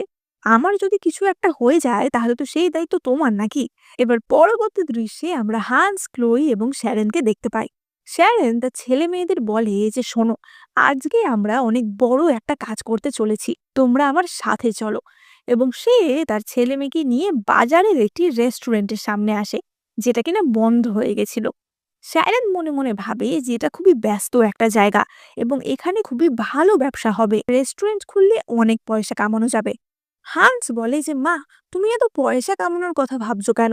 আমি বড় হয়ে তোমার জন্য অনেক খাটনি করব। ক্লোই বলে যে হ্যাঁ মা, আমরা তোমার জন্য অনেক পয়সা কামাবো। শ্যারন তাদের আদর করে বলে যে তা তো আমি জানি, কিন্তু এখন যদি আমি স্বাবলম্বী না হই তাহলে তো হবে না। এবং সে দোকানে গিয়ে রেস্টুরেন্টটা কিনে নেওয়ার কথা বলে। লোকটি বলে যে তুমি কি পাগল? চারিদিকে বন্যার জন্য লোকজন সব দোকান বেচে দিচ্ছে, আর তুমি দোকান কিনতে চাইছো? শ্যারন বলে যে সেসব তুমি বাদ দাও, তুমি বলো কত দাম চাই। এবার লোকটা ভাবে যে দাম তো কমিয়েও আমি বিক্রি করতে পারছি না, তার চেয়ে ভালো এনার কাছেই বিক্রি করে দিই। এবং শ্যারন 100 মুদ্রার বদলে রেস্টুরেন্টটি কিনতে যায়। কিন্তু তখনই সেখানে রাইলি আসে এবং বলে যে আমি 200 মুদ্রা দেব। শ্যারন তখনই বলে ওঠে যে ঠিক আছে, তাহলে আমি 300 মুদ্রা দেব। এবং তখন রাইলি বলে যে আমি 500 মুদ্রা দেব। আসলে রাইলি রেস্টুরেন্ট কিনে কিছুই করতো না, সে কেবলমাত্র শয়তানি করতে এসেছিল। এবার শ্যারনের কাছে তো এর চেয়ে বেশি টাকা আর ছিল না। রাইলি বলে যে কি হলো দিদি, আর কি এগোবে না? কেন, রাজকুমার কি তোমাকে টাকা পয়সা দেয় না নাকি? এক্ষুনি এখান থেকে বেরিয়ে যাও, এটা আজ থেকে আমার দোকান। শ্যারন রাইলিকে এক ঘুষি মেরে তার চোখ লাল নীল করে দেয় এবং বলে যে আমি বেরোবো না, আমি আগে এখানে এসেছি, তুমি এখান থেকে বেরোবে। এবার তখনই সেখানে রাজকুমারী কোকো আসে এবং রাইলিকে এক লাথি মেরে ফেলে দেয়। কোকো আসলে শ্যারনের জন্য উপহার স্বরূপ অনেক দামি দামি মুক্তো, রৌপ্য মুদ্রা, স্বর্ণমুদ্রা এইসব এনেছিল, কারণ কোকো তো শ্যারনকে ভুল বোঝার জন্য ক্ষমা প্রার্থী ছিল। রাইলি বলে যে রাজকুমারী, এগুলো কি আমার জন্য এনেছেন নাকি? কোকো বলে যে তোমাকে দেখলেও আমার বমি আসে, কখনো আমার সাথে আর বেশি চালাকি করার চেষ্টা করবে না, তাহলে কিন্তু আমি তোমাকে মজা দেখাবো। এবং সে রাইলিকে সেখান থেকে তাড়িয়ে দেয়। শ্যারন কোকোকে বলে যে আমি তোমার থেকে টাকা পয়সা নিতে পারবো না, কারণ আমি সৎ পথে অর্থ উপার্জন করতে চাই। কিন্তু তুমি এই টাকাটা আমার কাছে রাখতে পারো ইনভেস্টমেন্ট হিসেবে, এটার সাহায্যে আমরা খুব ভালো একটা ব্যবসা দাঁড় করাতে পারি। এবং কোকো তাতে রাজি হয়ে যায় এবং তাদের মধ্যে ভালো বন্ধুত্বও হয়ে যায়। তখনই চেজ এসে শ্যারনকে খবর দেয় যে প্রাসাদে তাদের ডেকে পাঠানো হয়েছে। এবং শ্যারন বলে যে হঠাৎ এমন কি হলো যে প্রাসাদে ডাকা হলো? কোকো বলে যে চারিদিকে যে এত বন্যা হচ্ছে তা নিয়ে বাবা খুবই চিন্তিত, আর তাছাড়া চারিদিকে প্লেগও হচ্ছে, তাই জন্যই বাবা মনে হয় তোমাদের ডেকে পাঠিয়েছে। এবার শ্যারন তো প্রাসাদে গিয়ে পৌঁছায়। প্রাসাদে গেলে হ্যান্সলেক তাকে বলে যে এটা কিন্তু কোনো কবিতা বা ধাঁধা না যে তুমি সহজেই সলভ করে ফেলবে। শ্যারন বলে যে চিন্তা করো না, আমি কিছু না কিছু উপায় বার করব। এবার সভাসদরাও বলতে থাকে যে বন্যা পরিস্থিতি কিন্তু খুবই ক্রিটিক্যাল একটা অবস্থা, এর মধ্যে একটা মহিলাকে কখনোই নাক গলাতে দেওয়া উচিত না। অন্য একজন সভাসদ বলে যে যদিও শ্যারন ডিওগো সাম্রাজ্যের সমস্যাটা ভালোই সমাধান করেছিল, কিন্তু আলটিমেটলি ও তো একটা মেয়ে। শ্যারনের বাবাও এমনকি বলে যে আমার মেয়েকে আমি ভালো করে চিনি, ও কোনো কমের না। হ্যান্সলেট বলে যে আপনি কি ভুলে গেলেন, ও কিন্তু 3টে চ্যালেঞ্জ খুব ভালোভাবেই সমাধান করেছিল। রাজা মশাই তখন সবাইকে চুপ করিয়ে বলেন যে অনেক হয়েছে, তোমরা নিজেরা যদি কোনো উপায় বার করতে পারতে তাহলে কি শ্যারনকে ডাকতে হতো? শ্যারন, তুমিই বলো আমাদের কি করা উচিত। শ্যারনের বাবা বলে যে মহারাজ, আমি আমার মেয়েকে চিনি, আগের বার ও ভাগ্যক্রমে ওইসব করে ফেলেছে, কিন্তু একটা মেয়েকে এই সমস্ত ন্যাশনাল অ্যাফেয়ারে ঢুকতে দেওয়া একদমই ঠিক না। শ্যারন বলে যে বাবা, তুমি কি সত্যিই আমাকে চিনতে পেরেছো? তার বাবা বলে যে হ্যাঁ, তুমি ছোটবেলা থেকেই মোটা গাধা একটা মেয়ে ছিলে, তোমাকে আমি চিনবো না? শ্যারন বলে যে ঠিক আছে, তাহলে আজ আমি তোমাকে দেখিয়ে দেব আমি আসলে কি। সে বলে যে মহারাজ, আমি যদি সত্যি এই সমস্যার সমাধান করতে পারি তাহলে আমি কি পুরস্কার পাবো? মহারাজ বলেন যে তোমার কি চাই বলো, তুমি যা চাইবে তাই দেওয়া হবে। এবং শ্যারন বলে যে আমার একটা ব্ল্যাঙ্ক ইম্পেরিয়াল এডিক্ট চাই, অর্থাৎ এমন একটা চুক্তি যেটায় শ্যারন নিজের থেকে কোনো একটা নিয়ম কানুন বানাতে পারবে। এবার সবাই বলে ওঠে যে এইটা কখনো আজ অবধি কাউকে পুরস্কার স্বরূপ দেওয়া হয়নি। মেয়েটার সাহস তো কম না, কিছু করলোই না আর এখনই পুরস্কার চাইছে। মহারাজা কিন্তু সবাইকে চুপ করা এবং বলে যে ঠিক আছে শ্যারন, আমি তোমাকে সেটাই দেব, তুমি বলো যে সমাধানটা কি। এবং শ্যারন তখন সবাইকে বোঝায় যে কিভাবে নদীতে বাঁধ দিয়ে জল ধরে রাখতে হয় এবং সাধারণ মানুষদেরও আরও বেশি করে বৃক্ষরোপণ করতে হবে যাতে মাটির দৃঢ়তা বজায় থাকে। সবাই বলে যে এইসব আবার কি, এইসব করে আবার কখনো বন্যা আটকানো যায় নাকি? শ্যারন বলে যে হ্যাঁ, খুব সোজা, এবং সে ছবি এঁকে সবাইকে বুঝিয়ে দেয় যে কিভাবে ড্যাম বানাতে হবে যাতে বন্যা আটকানো যাবে। তাই দেখে মহারাজ হ্যান্সলেট, মহারানী সবাই ভীষণ খুশি হয়। মহারানী তাকে বলে যে শ্যারন, আজ রাতে তুমি আমার সাথে ডিনার করো, আমার তোমার সাথে কিছু কথা বলার আছে। এবং এখান থেকেই কিন্তু আমাদের গল্পের মেন কূটনীতি শুরু হয়। এবার আমরা ডিনারের দৃশ্য দেখতে পাই। শ্যারন ভাবে যে হঠাৎ করে রানীমা এইভাবে কেন আমাকে ডাকলো। মহারানী বলে যে তোমার আর চাওয়ের এত ভালো সম্পর্ক দেখে আমি খুব খুশি, কিন্তু তোমাকে আমার কিছু জিনিস জানানোর আছে যেগুলো তুমি জানো না। এবং মহারানী বলে যে তিনি চাওয়ের আসল মা নন, চাওয়ের আসল মা কোল্ড প্যালেসে আছে। কোল্ড প্যালেস বলতে প্রাসাদের ভিতর এমন একটা জায়গা যেখানে কোনো মহারানীকে বা কোনো রাজকীয় সদস্যকে শাস্তি স্বরূপ রাখা হতো। সেখানে ভালো কোনো ব্যবস্থা বা ভালো খাবার দাবার ইত্যাদি অ্যাভেলেবেল থাকতো না। মহারানী বলে যে কোল্ড প্যালেস একটা গভীর সমুদ্রের মতো। সত্যি বলতে মহারাজের কিন্তু একাধিক সন্তান হয়েছিল এবং তাদের মধ্যে অনেকে মারাও গেছে। শেষ অবধি শুধু কোকো, হ্যান্সলেট আর চাওই বেঁচে আছে। কোকো আর হ্যান্সলেট তো আমার সন্তান, কিন্তু চাও মহারাজের উপপত্নী হোলিয়েনের সন্তান, যাকে কিনা কোল্ড প্যালেসে থাকতে হয়। হোলিয়েন খুবই হিংসুটে একজন মহিলা ছিল। আমরা একসাথেই প্রেগনেন্ট হয়েছিলাম। যেদিন আমার বাচ্চা হবে ও আমার প্রাসাদে আগুন লাগানোর ব্যবস্থা করেছিল, তাই জন্যই ওকে শাস্তি স্বরূপ কোল্ড প্যালেসে রাখা হয়। আমি চাওকে নিজের ছেলের মতোই দেখেছি। কিছুদিন হলো তুমি সবার নজরে আসছো, সবাই তোমাকে হিংসা করতে পারে, তাই তুমি কিন্তু সাবধানে থেকো। এবং মহারানী শ্যারনকে উপহার স্বরূপ একটা খুব সুন্দর ব্যাঙ্গেল গিফট করে, কিন্তু অদ্ভুতভাবে সেই বালাটিতে একটা গন্ধ ছিল যেটা কিনা শ্যারনের খুব চেনা চেনা লাগে। শ্যারন আর চাও তো বাড়ি ফিরে আসে এবং শ্যারন চাওয়ের খুব কাছে গিয়ে তাকে শুঁকতে শুরু করে। চাও বলে যে এটা তুমি কি করছো? শ্যারন বলে যে তোমাকে কে বিষ দেওয়ার চেষ্টা করছিল সেটাকে তুমি বুঝতে পেরেছো? চাও বলে যে না, আমি তো লোক লাগিয়েছিলাম, কিন্তু সন্দেহজনক কাউকেই পাইনি। শ্যারন বলে যে আমি মনে হয় জানি সেটা কে, এবং শ্যারন তার বালাটা চাওকে দেখায়। চাও সেটা শুঁকে দেখে বলে যে গন্ধটা তো খুবই চেনা চেনা লাগছে, কিন্তু কোথায় শুঁকেছি বুঝতে পারছি না। শ্যারন সঙ্গে সঙ্গে তার মাথার কাঁটাটা দিয়ে রাজকুমারের আঙুলে একটা ফুটো করে, যেখান থেকে এক ফোঁটা রক্ত বেরিয়ে আসে, এবং সেই রক্তের গন্ধ ও বালার গন্ধ একদম সেম ছিল। রাজকুমারকে যে বিষ দেওয়া হচ্ছিল তারই হালকা একটা গন্ধ রাজকুমারের রক্তে ছিল, যেটা কিনা এই বালাতেও ছিল। শ্যারন বালাটা খুলে তার চিমটের সাহায্যে সেখান থেকে একটি পোকা বার করে। চাও বলে যে এটা কি? তখন শ্যারন বলে যে এটা এমন একটা পোকা যেটা তোমার অজান্তে তোমার দেহে ঢুকে যাবে এবং কিছু সময় পর তোমার রক্ত মাংস খেয়ে তোমাকে ভেতর থেকে ঝাঁঝরা করে দেবে, এবং এরকমই একটা পোকা তোমার দেহে ঢোকানো হয়েছে। চাও বলে যে কিন্তু মহারানী হঠাৎ আমার সাথে এমন কেন করবে? তখনই হঠাৎ চাওয়ের পিঠের দিকে প্রচণ্ড অস্বস্তি শুরু হয়। শ্যারন সঙ্গে সঙ্গে বুঝতে পারে যে রাজকুমারের দেহের ভেতরে থাকা পোকাটার জন্যই এমন হচ্ছে। সে সঙ্গে সঙ্গে একটা সার্জিক্যাল নাইফ নিয়ে রাজকুমারের পিঠের একটি অংশ কেটে দেয় এবং তার পাশে তার বালাতে থাকা পোকাটা রেখে দেয়, এবং এই পোকাটা থাকার ফলে রাজকুমারের দেহের ভেতরের পোকাটা বেরিয়ে আসে এবং শ্যারন সেগুলোকে ফেলে দেয়। চাও বলে যে আমি তো কখনোই রাজা হতে চাইনি, তাহলে আমার সাথে কেন রানীমা এমন করছে?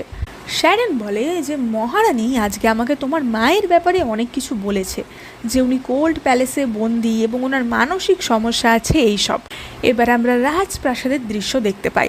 মহারানী শেরি কোল্ড প্যালেসে চাওয়ের মা হোলিয়েনের সাথে দেখা করতে এসেছিল। সে বলে যে আজ তোমার ছেলের বউয়ের সাথে দেখা করে ওকে একটা গিফট দিলাম। হোলিয়েন বলে যে তোমাকে আমি চিনি না, কেন আমার ছেলের বউয়ের থেকে ভয় পেয়েছো নাকি? শেরি বলে যে ভুলে যেও না, তুমি এটাই ডিজার্ভ করো। 20 বছর আগে তোমার জন্যই আমার প্রথম সন্তান মারা গেছিল। তোমার জ্বালানো আগুনে শুধু আমি না, হ্যান্সলেটও মারা যেতে পারত। হোলিয়েন বলে যে আমি বন্দি হয়েছি তো কি হয়েছে, আমি যতদিন বেঁচে আছি আমি হার মানব না। শেরি তাকে বলে যে তুমি বেঁচে থেকে কি করবে যদি তোমার ছেলেই না বেঁচে থাকে? নিজের চোখের সামনে সন্তানকে মরতে দেখতে কেমন লাগে সেটা তুমি এবার বুঝবে। হোলিয়েন চেঁচাতে থাকে এবং কাঁদতে থাকে যে না, আমার ছেলেকে কিছু করবে না। শেরি সেখান থেকে চলে যায়।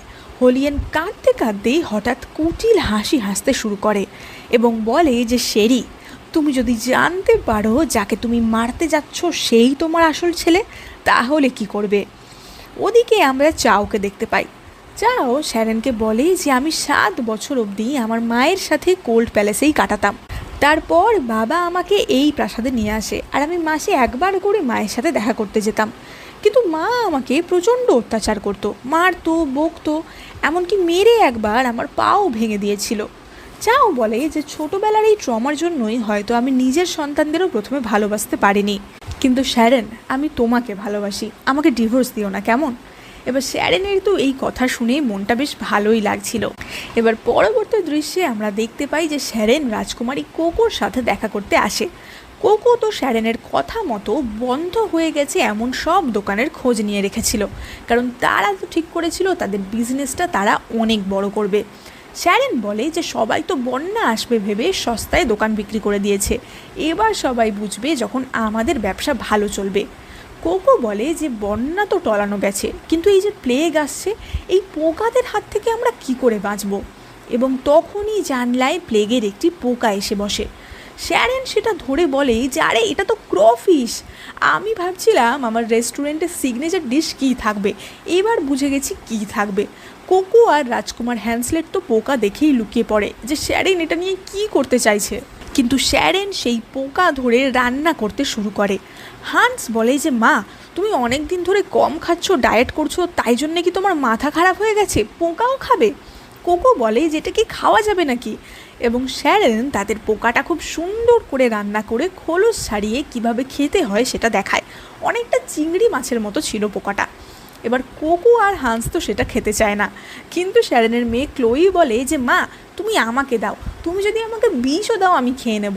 কিন্তু সেটা খেয়ে সে বুঝতে পারে যে জিনিসটা কতটা টেস্টি। এবার শ্যারন তো তার ছেলে হান্সকেও একটা পোকা খাইয়ে দেয়। হান্সের তো সেটা খেতে বেশ টেস্টি লাগে। কোকো তাকে জিজ্ঞাসা করে যে হান্স, এটা কি খেতে ভালো?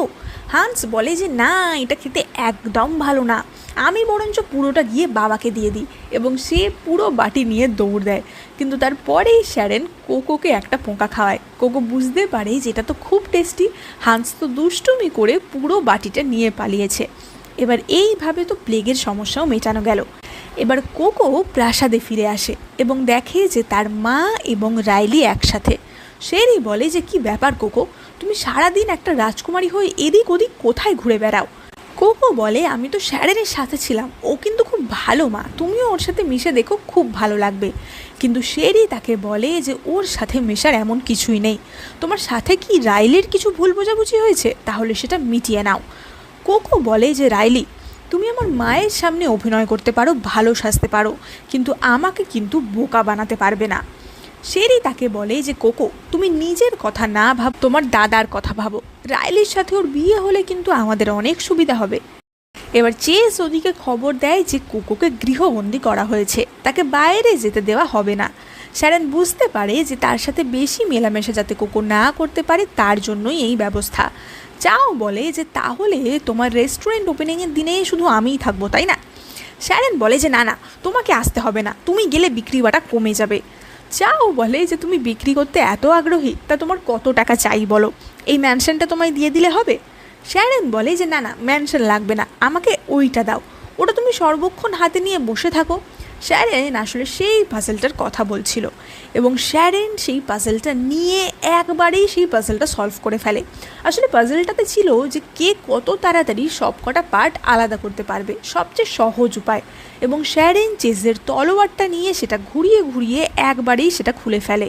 চাও বুঝতে পারে যে তাহলে এটাই তার মনের মানুষ এবং সে শ্যারনকে জড়িয়ে ধরে, কিন্তু শ্যারন তার কাঁধে কামড়ে দিয়ে পালায় এবং বলে যে না না, আমরা এত মেলামেশা করতে পারবো না। এবার অন্যদিকে আমরা রাইলিকে দেখতে পাই। সে তার বাবাকে বলে যে বাবা, শ্যারন কিন্তু খুব বাড়াবাড়ি করছে, আমার সাথে রাজকুমারীর বিয়েটাও হতে দিল না, সব জায়গায় আমাকে অপমান করছে, এমনকি রাজকুমারী কোকোর সাথেও আমার সম্পর্কটা খারাপ করে দিল। তার বাবা বলে যে ঠিকই, আমাকেও রাজসভায় সবার সামনে অপমান করলো, ওর কিছু একটা ব্যবস্থা করতে হবে। এবার আমরা শ্যারনের নতুন রেস্টুরেন্টের ওপেনিংয়ের দৃশ্য দেখতে পাই। সেই দিন সেখানে কোকো উপস্থিত ছিল। যতই হোক তারা তো বিজনেস পার্টনার ছিল। এবার শ্যারন তো তার রেস্টুরেন্ট ওপেনিংয়ের দিনে লোকজনকে নানা রকম অফার দেয়, যে 30% অফ, একজন খেলে আর একজনের ডিশ তার সাথে ফ্রি, এমনকি তাদের ফ্রিতে সেই পোকাটিও খাওয়ানোর কথা বলে। এবার লোকজন তো প্রথমে কেউই খেতে চায় না, কিন্তু শ্যারন তাদের খেয়ে দেখায় এবং সবাই সাহস করে খায় এবং তাদের তো সেটা খেতে দারুণ লাগে। শ্যারন আর কোকো মিলে দারুণভাবে তাদের রেস্টুরেন্ট চালাতে থাকে। তখনই সেখানে হ্যান্সলেট আসে এবং সে রেস্টুরেন্ট খোলার জন্য শ্যারনকে কিছু উপহারও দেয়। চেস লক্ষ্য করে যে হ্যান্সলেট আজকাল শ্যারনের দিকে একটু বেশি ইন্টারেস্ট দেখাচ্ছে এবং সে সেটা রাজকুমার চাওকে বলতে চায়। কিন্তু রাজকুমার চাওকে খুঁজতে খুঁজতে সে এসে দেখে যে চাও রেস্টুরেন্টের পিছনের গলিতে দাঁড়িয়ে এবং সে সাধারণ মানুষদের টাকা দিচ্ছে তার বউয়ের রেস্টুরেন্টে যাওয়ার জন্য, যাতে প্রথম দিন লোকজন কম হলে শ্যারনের মন খারাপ না হয়। কিন্তু তখনই একজন মহারাজের কর্মচারী সেখানে আসে এবং চাওকে খবর দেয় যে বন্যার জন্য যে বাঁধ দেওয়া হয়েছিল তা ভেঙে গেছে। পরবর্তী দৃশ্যে আমরা দেখতে পাই যে শ্যারন দিন শেষে তার রেস্টুরেন্টের সমস্ত হিসাব নিকেশ করে বাড়ি ফিরে আসে এবং সে বাড়ি ফিরে এসে স্নান করছিল। কিন্তু অন্যদিকে চাও অত্যন্ত মদ্যপ অবস্থায় বাড়ি ফেরে, তাকে সামলানোই যাচ্ছিল না। কিন্তু কেন সে এত মদ খেয়েছিল? আসলে বন্যার বাঁধ ভেঙে যাওয়ায় মহারাজ হুকুম দিয়েছিলেন যে শ্যারনকে মৃত্যুদণ্ড দেওয়া হবে, তাই জন্যই চাও মদ্যপ অবস্থায় বাড়ি ফেরে। চেস তাকে জিজ্ঞাসা করে যে রাজকুমার, তাহলে আমরা কি করব? চাও তাকে বলে যে কাল বাচ্চা কাচ্চা সমেত আমি শ্যারনকে অনেক দূরে পাঠিয়ে দেবো আর ওদের সমস্ত শাস্তি আমি নিজের ঘাড়ে নিয়ে নেব। এবার চাও তো মদ্যপ অবস্থাতেই শ্যারনের স্নান ঘরে গিয়ে ঢোকে। শ্যারন ভাবে যে তার দাসী এসেছে এবং সে বলে যে আমার পিঠটা একটু ম্যাসাজ করে দাও তো। কিন্তু চাওয়ের হাতের ছোঁয়া পেয়েই শ্যারন বুঝতে পারে যে এটা তো তার দাসী না এবং তাদের মধ্যে সেখানে একটা রোম্যান্টিক মোমেন্ট সৃষ্টি হয় এবং তারা সেই রাতে প্রথমবারের মতো রোম্যান্স করে। চাও তো জানতো যে এটাই তার শ্যারনের সাথে শেষ রাত। পরদিন সকালে ঘুমন্ত অবস্থাতেই শ্যারনকে সে গাড়িতে তুলে দেয়। তার বাচ্চাদের সে বলে যে তোমাদের একটা সুন্দর জায়গায় আমি বেড়াতে পাঠাচ্ছি, তোমরা মায়ের সাথে সেখানে বেড়াতে যাও। চাও হান্সের হাতে একটা চিঠি দিয়ে দেয় এবং বলে যে মা ঘুম থেকে উঠলে মাকেই চিঠিটা দিয়ে দিও। এবার শ্যারন ঘুমন্ত অবস্থাতেই চেস গাড়ি নিয়ে বেরিয়ে যায়। এবার শ্যারনের ঘুম ভাঙলে হান্স তাকেও চিঠিটা দেয়। শ্যারনের তো মনটা বেশ ভালো ছিল, কারণ রাতের বেলা তারা একটা সুন্দর মোমেন্ট কাটিয়েছে। কিন্তু চিঠি খুলে শ্যারন দেখে যে সেখানে চাও ডিভোর্সের কথা লিখেছে। চাও লিখেছে যে আমরা হয়তো সত্যিই কখনো এক হতে পারবো না, তাই আমাদের আলাদা হয়ে যাওয়াই ভালো। তুমি খুবই ভালো একটা মেয়ে আর সুন্দরীও, তুমি নিশ্চয়ই একটা খুব ভালো ছেলে পেয়ে যাবে। তুমি যত পারো এখান থেকে দূরে চলে যাও এবং সেখানে গিয়ে ভালো একটা জীবন কাটাও। আর চিঠি পড়ে তো শ্যারনের সন্দেহ হয় যে হঠাৎ এমন কী হলো যে চাও তাকে জীবন থেকেই তাড়িয়ে দিচ্ছে এবং সে চেসকে সব কিছু জিজ্ঞাসা করে। চেস তাকে সব সত্যি কথা বলে যে বন্যায় একাধিক লোক মারা গেছে এবং আপনাকে বাঁচানোর জন্যই চাও আপনার সমস্ত শাস্তি নিজের ঘাড়ে নিয়ে নিচ্ছে। শ্যারন বলে যে তা কী করে সম্ভব? আমি তো বাঁধের জন্য খুবই ভালো ডিজাইন বানিয়েছিলাম, নিশ্চয়ই কেউ কিছু একটা গণ্ডগোল করেছে। তখনই তার ছেলে হান্স বলে যে মা, তোমার কাছে তো এখনও গোল্ডেন টোকেন অফ পার্ডনটা রয়েছে, মানে যেই টোকেনের সাহায্যে একবারের শাস্তি মুকুব হয়ে যেতে পারে। শ্যারন সেই টোকেনটা চেসকে দেয় এবং বলে যে তুমি যেখানে যেখানে বাঁধ ভেঙেছে সেখানে যাও এবং সেখানে গিয়ে ভালো করে ইনভেস্টিগেট করো যে কী সমস্যা হয়েছে। এবং সে তার বাচ্চাদের নিয়ে রাজসভার দিকে রওনা দেয়। ওদিকে আমরা রাজসভার দৃশ্য দেখতে পাই। চাওকে তার বাবা 100 চাবুকের বাড়ি মারার শাস্তি দিয়েছিল। হ্যান্সলেট তার বাবাকে বলে যে মহারাজ, ভালো করে তদন্ত না করে আমাদের কি কোনো সিদ্ধান্ত নেওয়া ঠিক হচ্ছে? কিন্তু তখনই শ্যারনের বাবা হেনরি বলে যে মহারাজ, নিয়ম তো সবার জন্য একই হওয়া উচিত। এত কটা মানুষের প্রাণ কিন্তু কোনো ছেলে মানুষই খেলা না। এবং এর জন্য মহারাজ চাওয়ের মৃত্যুদণ্ড ঘোষণা করেন। কিন্তু তখনই শ্যারন রাজপ্রাসাদে উপস্থিত হয়, কিন্তু রাজপ্রাসাদের গেটেই সৈন্যরা তাকে আটকে দেয় এবং সেখানে মহারানী শেরি আসে। মহারানী বলে যে শ্যারন, তোমার এসে এখানে কোনো লাভ নেই, তুমি যথেষ্ট বুদ্ধিমান একটা মেয়ে। আমি কিন্তু তোমার প্রাণ চাই না, তোমার সাথে আমার কোনো শত্রুতা নেই, আমি চাওয়ের প্রাণ নিতে চাই। শ্যারন বলে যে কেন, আপনি উপপত্নী হোলিয়েনের থেকে বদলা নিতে চাইছেন? শেরি বলে যে হ্যাঁ, তুমি যথেষ্ট চালাক, বুঝে গেছো তাই না? শ্যারন বলে যে কিন্তু হোলিয়েন তো আপনার কোনো ক্ষতি করতে পারেনি, আগুন জ্বালালেও আপনি বা আপনার সন্তান তো বেঁচে গেছিল। শেরি বলে যে না, হোলিয়েন আমার প্রথম সন্তানকে মেরেছিল, সেটা আমি কোনো দিন ভুলতে পারিনি, তার বদলা আমি নেব। তোমার সাথে যখন চাওয়ের বিয়ে ঠিক হয়েছিল সেটা আমিই দিয়েছিলাম, যাতে চাও কোনো উন্নতি করতে না পারে, কিন্তু আমি বুঝতে পারিনি যে তুমি এতটা বুদ্ধিমান হবে। তোমার বাচ্চাগুলো আমার বেশ ভালো লাগে, তুমি কি চাও যে তোমাদের জন্য ওদেরও কোনো ক্ষতি হোক? শ্যারন বলে যে তাহলে কি এই বন্যার সমস্যার জন্য আপনিই দায়ী? মহারানী বলে যে হ্যাঁ। আমরা ফ্ল্যাশব্যাকে দেখতে পাই যে শ্যারন যখন সেই বাঁধের ছবিটা এঁকে দিয়েছিল তখন মহারানী পরে গিয়ে সেখানে কিছু লাইন অ্যাড করে দেন, যার ফলে বাঁধটা ভুল ভাল বানানো হয়। মহারানী বলে যে তুমি যদি আর এক পা বাড়াও আমি তোমাকে ছাড়বো না, তুমি এখান থেকে ফিরে যাও, আমি তোমাকে অনেক ধন সম্পত্তি দেবো, তোমার বাচ্চাদের নিয়ে তুমি ভালো থাকো। শ্যারন বলে যে কেন, আপনি কি ভয় পাচ্ছেন আমি মহারাজাকে সব কিছু বলে দেব? মহারানী বলে যে আমি ভয় পাবো? মহারাজার সাথে আমার বহু বছরের সম্পর্ক, তুমি কি ভাবছো উনি তোমার কথা শুনবেন? শ্যারন বলে যে ভেতরে আমাকে যেতেই হবে। এবার ততক্ষণে চাওকে তো পিটুনি দেওয়া শুরু হয়ে গেছিল। মহারাজ চাওকে বলে যে শ্যারন এখানে থাকলে তোমাকে কিন্তু কষ্ট পেতে হতো না। চাও বলে যে আমি থাকতেও যদি আমার স্ত্রী সন্তানদের প্রোটেক্টই না করতে পারি তাহলে আমি আর কিসের রাজকুমার? কিন্তু তখনই সেখানে শ্যারন আসে। হান্স আর ক্লোই দেখে যে তাদের বাবাকে কিভাবে অত্যাচার করা হচ্ছে। হান্স বলে যে দাদু, তুমি বাবার শাস্তি আমাকে দাও, কিন্তু আমার বাবাকে ছেড়ে দাও। ক্লোই বলে যে হ্যাঁ, আমাকে দাও, আমাকে বেশি টর্চার করো না, আমাকে তাড়াতাড়ি মেরে দাও, কিন্তু বাবার সাথে এরম করো না। মহারাজ ভাবে যে এইটুকুটুকু বাচ্চা, ওদের কি মৃত্যু ভয় নেই? ওরা কি আদেও মৃত্যুর মানে জানে? মহারাজ বলে যে তোমার বাবাকে আমি মৃত্যুদণ্ড দিয়েছি, তোমরা জানো তার কি মানে? হ্যান্স বলে যে হ্যাঁ, মৃত্যু মানে আমি কখনো আর বাবা মাকে দেখতে পাবো না, কিন্তু তারাই তো আমাকে জন্ম দিয়েছে, সুতরাং আমি চোখের সামনে তাদের কখনোই কষ্ট পেতে দেখতে পারি না, আমি মরতে ভয় পাই না। শ্যারন বলে যে মহারাজ, এর ভিতর অন্য কোনো ব্যাপার আছে, আমি আপনার সাথে একটু আলাদা করে কথা বলতে চাই। কিন্তু বাকি সভাসদরা বলে যে না না, আর তো শ্যারনকে কোনো চান্স দেওয়া উচিত না, এতদিন ও গলাবাজি করলো যে এই করবে সেই করবে, আর ওর জন্য এত কটা মানুষ মারা গেল, এক্ষুনি ওকে মৃত্যুদণ্ড দেওয়া হোক। শ্যারন তখনই একজন সৈন্যের তলোয়ার নিয়ে সেই সভাসদের গলায় ধরে এবং বলে যে আমি শুধুমাত্র একটা সুযোগ চাই নিজেকে নির্দোষ প্রমাণ করার। এবার তখনই সেখানে মহারানী শেরি আসে এবং বলে যে শ্যারন, এটা রাজসভা, এখানে এসব করো না। মহারানী বলে যে মহারাজ, এত কটা মানুষের প্রাণ কিন্তু কোনো ছেলে খেলা নয়, এর জন্য একটাই শাস্তি, সেটা হচ্ছে মৃত্যুদণ্ড। এবং তখনই চাওয়ের সামনে দুটি বিষ পাত্র হাজির করা হয়। চাও সেই বিষ পাত্র হাতে নিয়ে বলে যে মহারাজ, আমি মরতে প্রস্তুত, কিন্তু আমার একটাই ইচ্ছা, আমার স্ত্রী বা সন্তানদের যেন কিচ্ছু না হয়। মহারাজ বলে যে ঠিক আছে, তোমার শেষ ইচ্ছা পূরণ করা হবে। এবার চাও সেই বিষ গ্রহণ করতে যায়, তখনই শ্যারন তার হাত ধরে টানাটানি করতে থাকে যে না, তুমি এটা খেও না, তোমার তো কোনো দোষ নেই। মহারাজের সৈন্যরা শ্যারনকে টেনে সেখান থেকে সরিয়ে দেয়। এবার শ্যারন চাওয়ের হাত ধরে টানাটানি করার ফলে চাওয়ের জামাটা একটু নেমে যায় এবং চাওয়ের কাঁধে আমরা একটা দাগ দেখতে পাই। মহারানী সেই দাগটা দেখতে পায় এবং সঙ্গে সঙ্গে তার কিছু পুরনো কথা মনে পড়ে যায়। তার মনে পড়ে যেদিন তিনি সন্তানের জন্ম দিয়েছিলেন তার কাঁধেও এই দাগটা তিনি দেখেছিলেন, কিন্তু তার পরেই আগুন লাগে।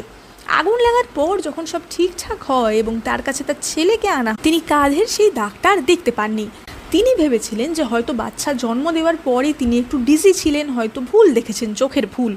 কিন্তু এতদিন পর চাওয়ের কাঁধে সেই দাগটা দেখে তার পুরনো কথা মনে পড়ে যায়। তিনি সঙ্গে সঙ্গে গিয়ে চাওয়ের হাত থেকে সেই বিষপাত্র ফেলে দেন এবং বলেন যে মহারাজ, আমারও মনে হয় ব্যাপারটা একটু খতিয়ে দেখা উচিত। মহারাজ বলেন যে তা কি করে হয়, আমি যখন একটা কিছু অর্ডার দিয়ে ফেলেছি সেটা আর ফেরানো যাবে না, সে আমার ছেলেই হোক কি যাই হোক না কেন, চাও এক্ষুনি বিষ গ্রহণ করো। এবং চাও আবারও আর একটা বিষ পাত্র নিয়ে সেখান থেকে বিষ খেতে যায়, কিন্তু মহারানী সঙ্গে সঙ্গে অজ্ঞান হয়ে যায়। মহারাজ হুকুম করেন যে এক্ষুনি চাও এবং শ্যারনকে জেলে বন্দি করা হোক, পরে দেখা যাবে যে তাদের কি হবে। এবার মহারানী হয়তো সত্যিকারের অজ্ঞান হননি, তিনি অ্যাক্টিং করেছিলেন যাতে চাওকে তিনি বাঁচাতে পারেন। এবার আমরা জেলের দৃশ্য দেখতে পাই, যেখানে চাও এবং শ্যারেন বন্দি ছিল। শ্যারেন তার আংটির সাহায্যে একটি মলম আনিয়ে সেই মলমটা চাওয়ের পিঠে লাগিয়ে দেয়, যাতে চাওয়ের পিঠের ঘাগুলো সেরে যায়। শ্যারেন বলে যে এখন আমাদের একটাই কাজ, কিভাবে এখান থেকে বেরোবো, নিজেদের নির্দোষ প্রমাণ করব, সেটাই ভাবার। এবার শ্যারেনের মনে হয় যে মহারানী যদি চাওকে মারতেই চাইবে, তাহলে হঠাৎ তিনি এমন কেন করবেন। এবার শ্যারেনের মনে পড়ে যে যখনই মহারানী চাওয়ের কাঁধে সেই দাগটা দেখেছিলেন, তারপরেই তিনি এরম মত বদল করেন, এবং শ্যারেনের সন্দেহ হয় যে তাহলে হয়তো চাওই মহারানীর আসল সন্তান। এবার মহারানীর জ্ঞান ফিরে আসে এবং তিনি মহারাজকে বলেন যে আমার আপনার সাথে একান্তে কিছু কথা বলার আছে, এবং মহারানী মহারাজকে বলে যে চাওই আমাদের আসল সন্তান। এবার আমরা পরদিনের দৃশ্য দেখতে পাই। শেরি হোলিয়েনের কাছে গিয়ে বলে যে আজ আমার ইচ্ছা পরিপূর্ণ হয়েছে, তোমার ছেলে বিষক্রিয়ায় মারা গেছে। হোলিয়েন তো প্রচণ্ড কান্না করতে শুরু করে দেয়, এবং তখনই আমরা দেখতে পাই যে চাওয়ের ডেড বডি সেখানে আনা হয় এবং তার মুখ পুরোই সাদা হয়ে গেছিল। হোলিয়েন চাওয়ের বডির ওপর বসে প্রচণ্ড কাঁদতে থাকে, কিন্তু তারপরেই হঠাৎ সে তার কুটিল হাসি শুরু করে এবং বলে যে তোমার কি মনে হয় শেরি, তুমি জিতে গেছো? তাহলে তুমিই বলো নিজের ছেলেকে মেরে কেমন লাগছে। শেরি বলে যে কি বলছো তুমি? হেলিয়েন বলে যে যা বলছি সত্যি বলছি। 20 বছর আগে আমরা একই দিনে বাচ্চার জন্ম দিয়েছিলাম, এবং আমরা ফ্ল্যাশব্যাকে দেখতে পাই যে 20 বছর আগে কি হয়েছিল। হেলিয়েন তো আসলে মহারাজের উপপত্নী ছিল, এবং উপপত্নীর সন্তান কখনোই পরবর্তী রাজা হতে পারে না। হেলিয়েন এবং শেরি একই দিনে বাচ্চার জন্ম দিয়েছিল, এবং তখনই হেলিয়েন তার দাসীকে দিয়ে তার বাচ্চা এবং শেরির বাচ্চা এক্সচেঞ্জ করিয়ে নেয়। সেদিন আগুন লাগানোর যে ঘটনাটা ছিল, সেটা কেবলমাত্র তাদের সবার মন অন্যদিকে সরানোর জন্য ছিল, যাতে বাচ্চা বদলানোর ঘটনাটা কেউ বুঝতে না পারে। হেলিয়েন যে দাসীটিকে দিয়ে বাচ্চাটি বদলিয়েছিল, সেই দাসীটিকে নিজে হাতেই মেরে ফেলে, যাতে এর প্রমাণ কারোর কাছে না থাকে। হেলিয়ানের উদ্দেশ্য ছিল যাতে তার ছেলেই রাজা হয়, এবং তার আসল ছেলে হলো হ্যান্সলেট। হেলিয়েন বলে যে এবার তো আর মহারাজের কোনো ছেলেই বাঁচল না, একমাত্র আমার ছেলে হ্যান্সলেট বেঁচে আছে, ওই রাজা হবে। এবং তখনই সেখানে মহারাজ আসে এবং বলে যে তোমাকে সেই দিনই না মেরে আমি ভুল করেছিলাম। হেলিয়েন বলে যে মহারাজ, আপনি আমাকে এবার ক্ষমা করে দিন, আমি তো রাজকুমারের জন্ম দিয়েছি, তাই না? ওই তো এবার রাজা হবে। তখনই সেখানে শ্যারেন আসে এবং বলে যে হেলিয়েন, তোমার কোনো প্ল্যান কাজ করেনি। এবং তখনই চাও সেখানে উঠে পড়ে এবং বলে যে আমি এখনও বেঁচে আছি। আসলে এই পুরোটাই তাদের একটা নাটক ছিল, যাতে হেলিয়েন সত্যি কথাটা সবার সামনে স্বীকার করে, কারণ তা না হলে তো হেলিয়েন সত্যি কথাটা সবার সামনে বলতো না। এবং মহারাজ হেলিয়েনকে মৃত্যুদণ্ড দেন। এবার আমরা রাজসভার দৃশ্য দেখতে পাই। মহারাজ বলে যে হেলিয়েনের সমস্যাটা তো মিটল, কিন্তু বন্যার সমস্যাটা কি হবে? সেটা তো সত্যিই শ্যারানের দোষেই হয়েছে, তাই না? এবং মহারানী তখন সব সত্যি কথা স্বীকার করে যে না, তিনিই সব কিছু করেছিলেন। চাও তখন বলে যে বাবা, আমি বন্যা কবলিত এলাকায় যাব এবং সেখানে গিয়ে আমি সব কিছু ঠিক করব। কোথাও কাউকে বলার দরকার নেই যে আমিই পরবর্তী রাজা। আমি চাই লোকজনের সাথে মিশে যেন আমি সবাইকে বুঝতে পারি রাজা হিসাবে এটা আমার কর্তব্য। এবং চাও ও শ্যারেন দুজনেই সেই বন্যা কবলিত এলাকায় রওনা দেয়। প্রাসাদ থেকে বেরোনোর সময় মহারানী তাদের ডাকে এবং তাদের কাছে ক্ষমা চায়, কারণ তার জন্যই চাও এতদিন ধরে অসুস্থ ছিল। চাও বলে যে মা, তোমার কোনো চিন্তা নেই, আমার স্ত্রী কিন্তু খুবই পারদর্শী এবং সে অত্যন্ত ভালো একজন চিকিৎসক। মহারানী তখনই শ্যারেনের থেকে সেই বালাটা ফেরত নিয়ে নেন, কিন্তু বালাটা খুলে উনি দেখেন যে সেখানে কোনো পোকা নেই। মহারানী বুঝতে পারেন তিনি যদিও বা চাও এবং শ্যারেনের ক্ষতি করার জন্যই এটা করেছিলেন, কিন্তু সেটা কোনো কাজে দেয়নি। আর মহারানী তো এতদিন একটা ভুল ধারণা নিয়ে বেঁচেছিলেন যে হ্যান্সলেট তার নিজের ছেলে আর চাও হেলিয়েনের ছেলে। এবার শ্যারেন চাও তাদের ছোট্ট দুটি বাচ্চা নিয়ে বন্যা কবলিত এলাকায় রওনা দেয়, সেইখানে সমস্ত সাধারণ মানুষদের সাহায্য করার জন্য। হান্স আর ক্লোই তো বেশ খুশি ছিল, কারণ তাদের বাবা মা তো এখন এক হয়ে গেছিল। এবার শ্যারেন চাওকে জিজ্ঞাসা করে যে আচ্ছা, সত্যি করে বলো তো, আমি কি মোটা থেকে রোগা হয়ে গেলাম বলে তুমি আমাকে বেশি ভালোবাসছো নাকি? চাও বলে যে হ্যাঁ, সেটা আমি অস্বীকার করতে পারি না, কিন্তু এখন থেকে সারা জীবন আমি কেবলমাত্র তোমারই থাকবো। এবং এইভাবেই তাদের ভালোবাসা আর খুনসুটির সম্পর্ক চলতে থাকে এবং আমাদের এই মিষ্টি ড্রামাটা এখানেই শেষ হয়। আচ্ছা, তোমরা কি গেস করতে পেরেছিলে যে এই ড্রামার আসল ভিলেন কে? তাহলে কিন্তু কমেন্ট করে জানাতে একদম ভুলো না।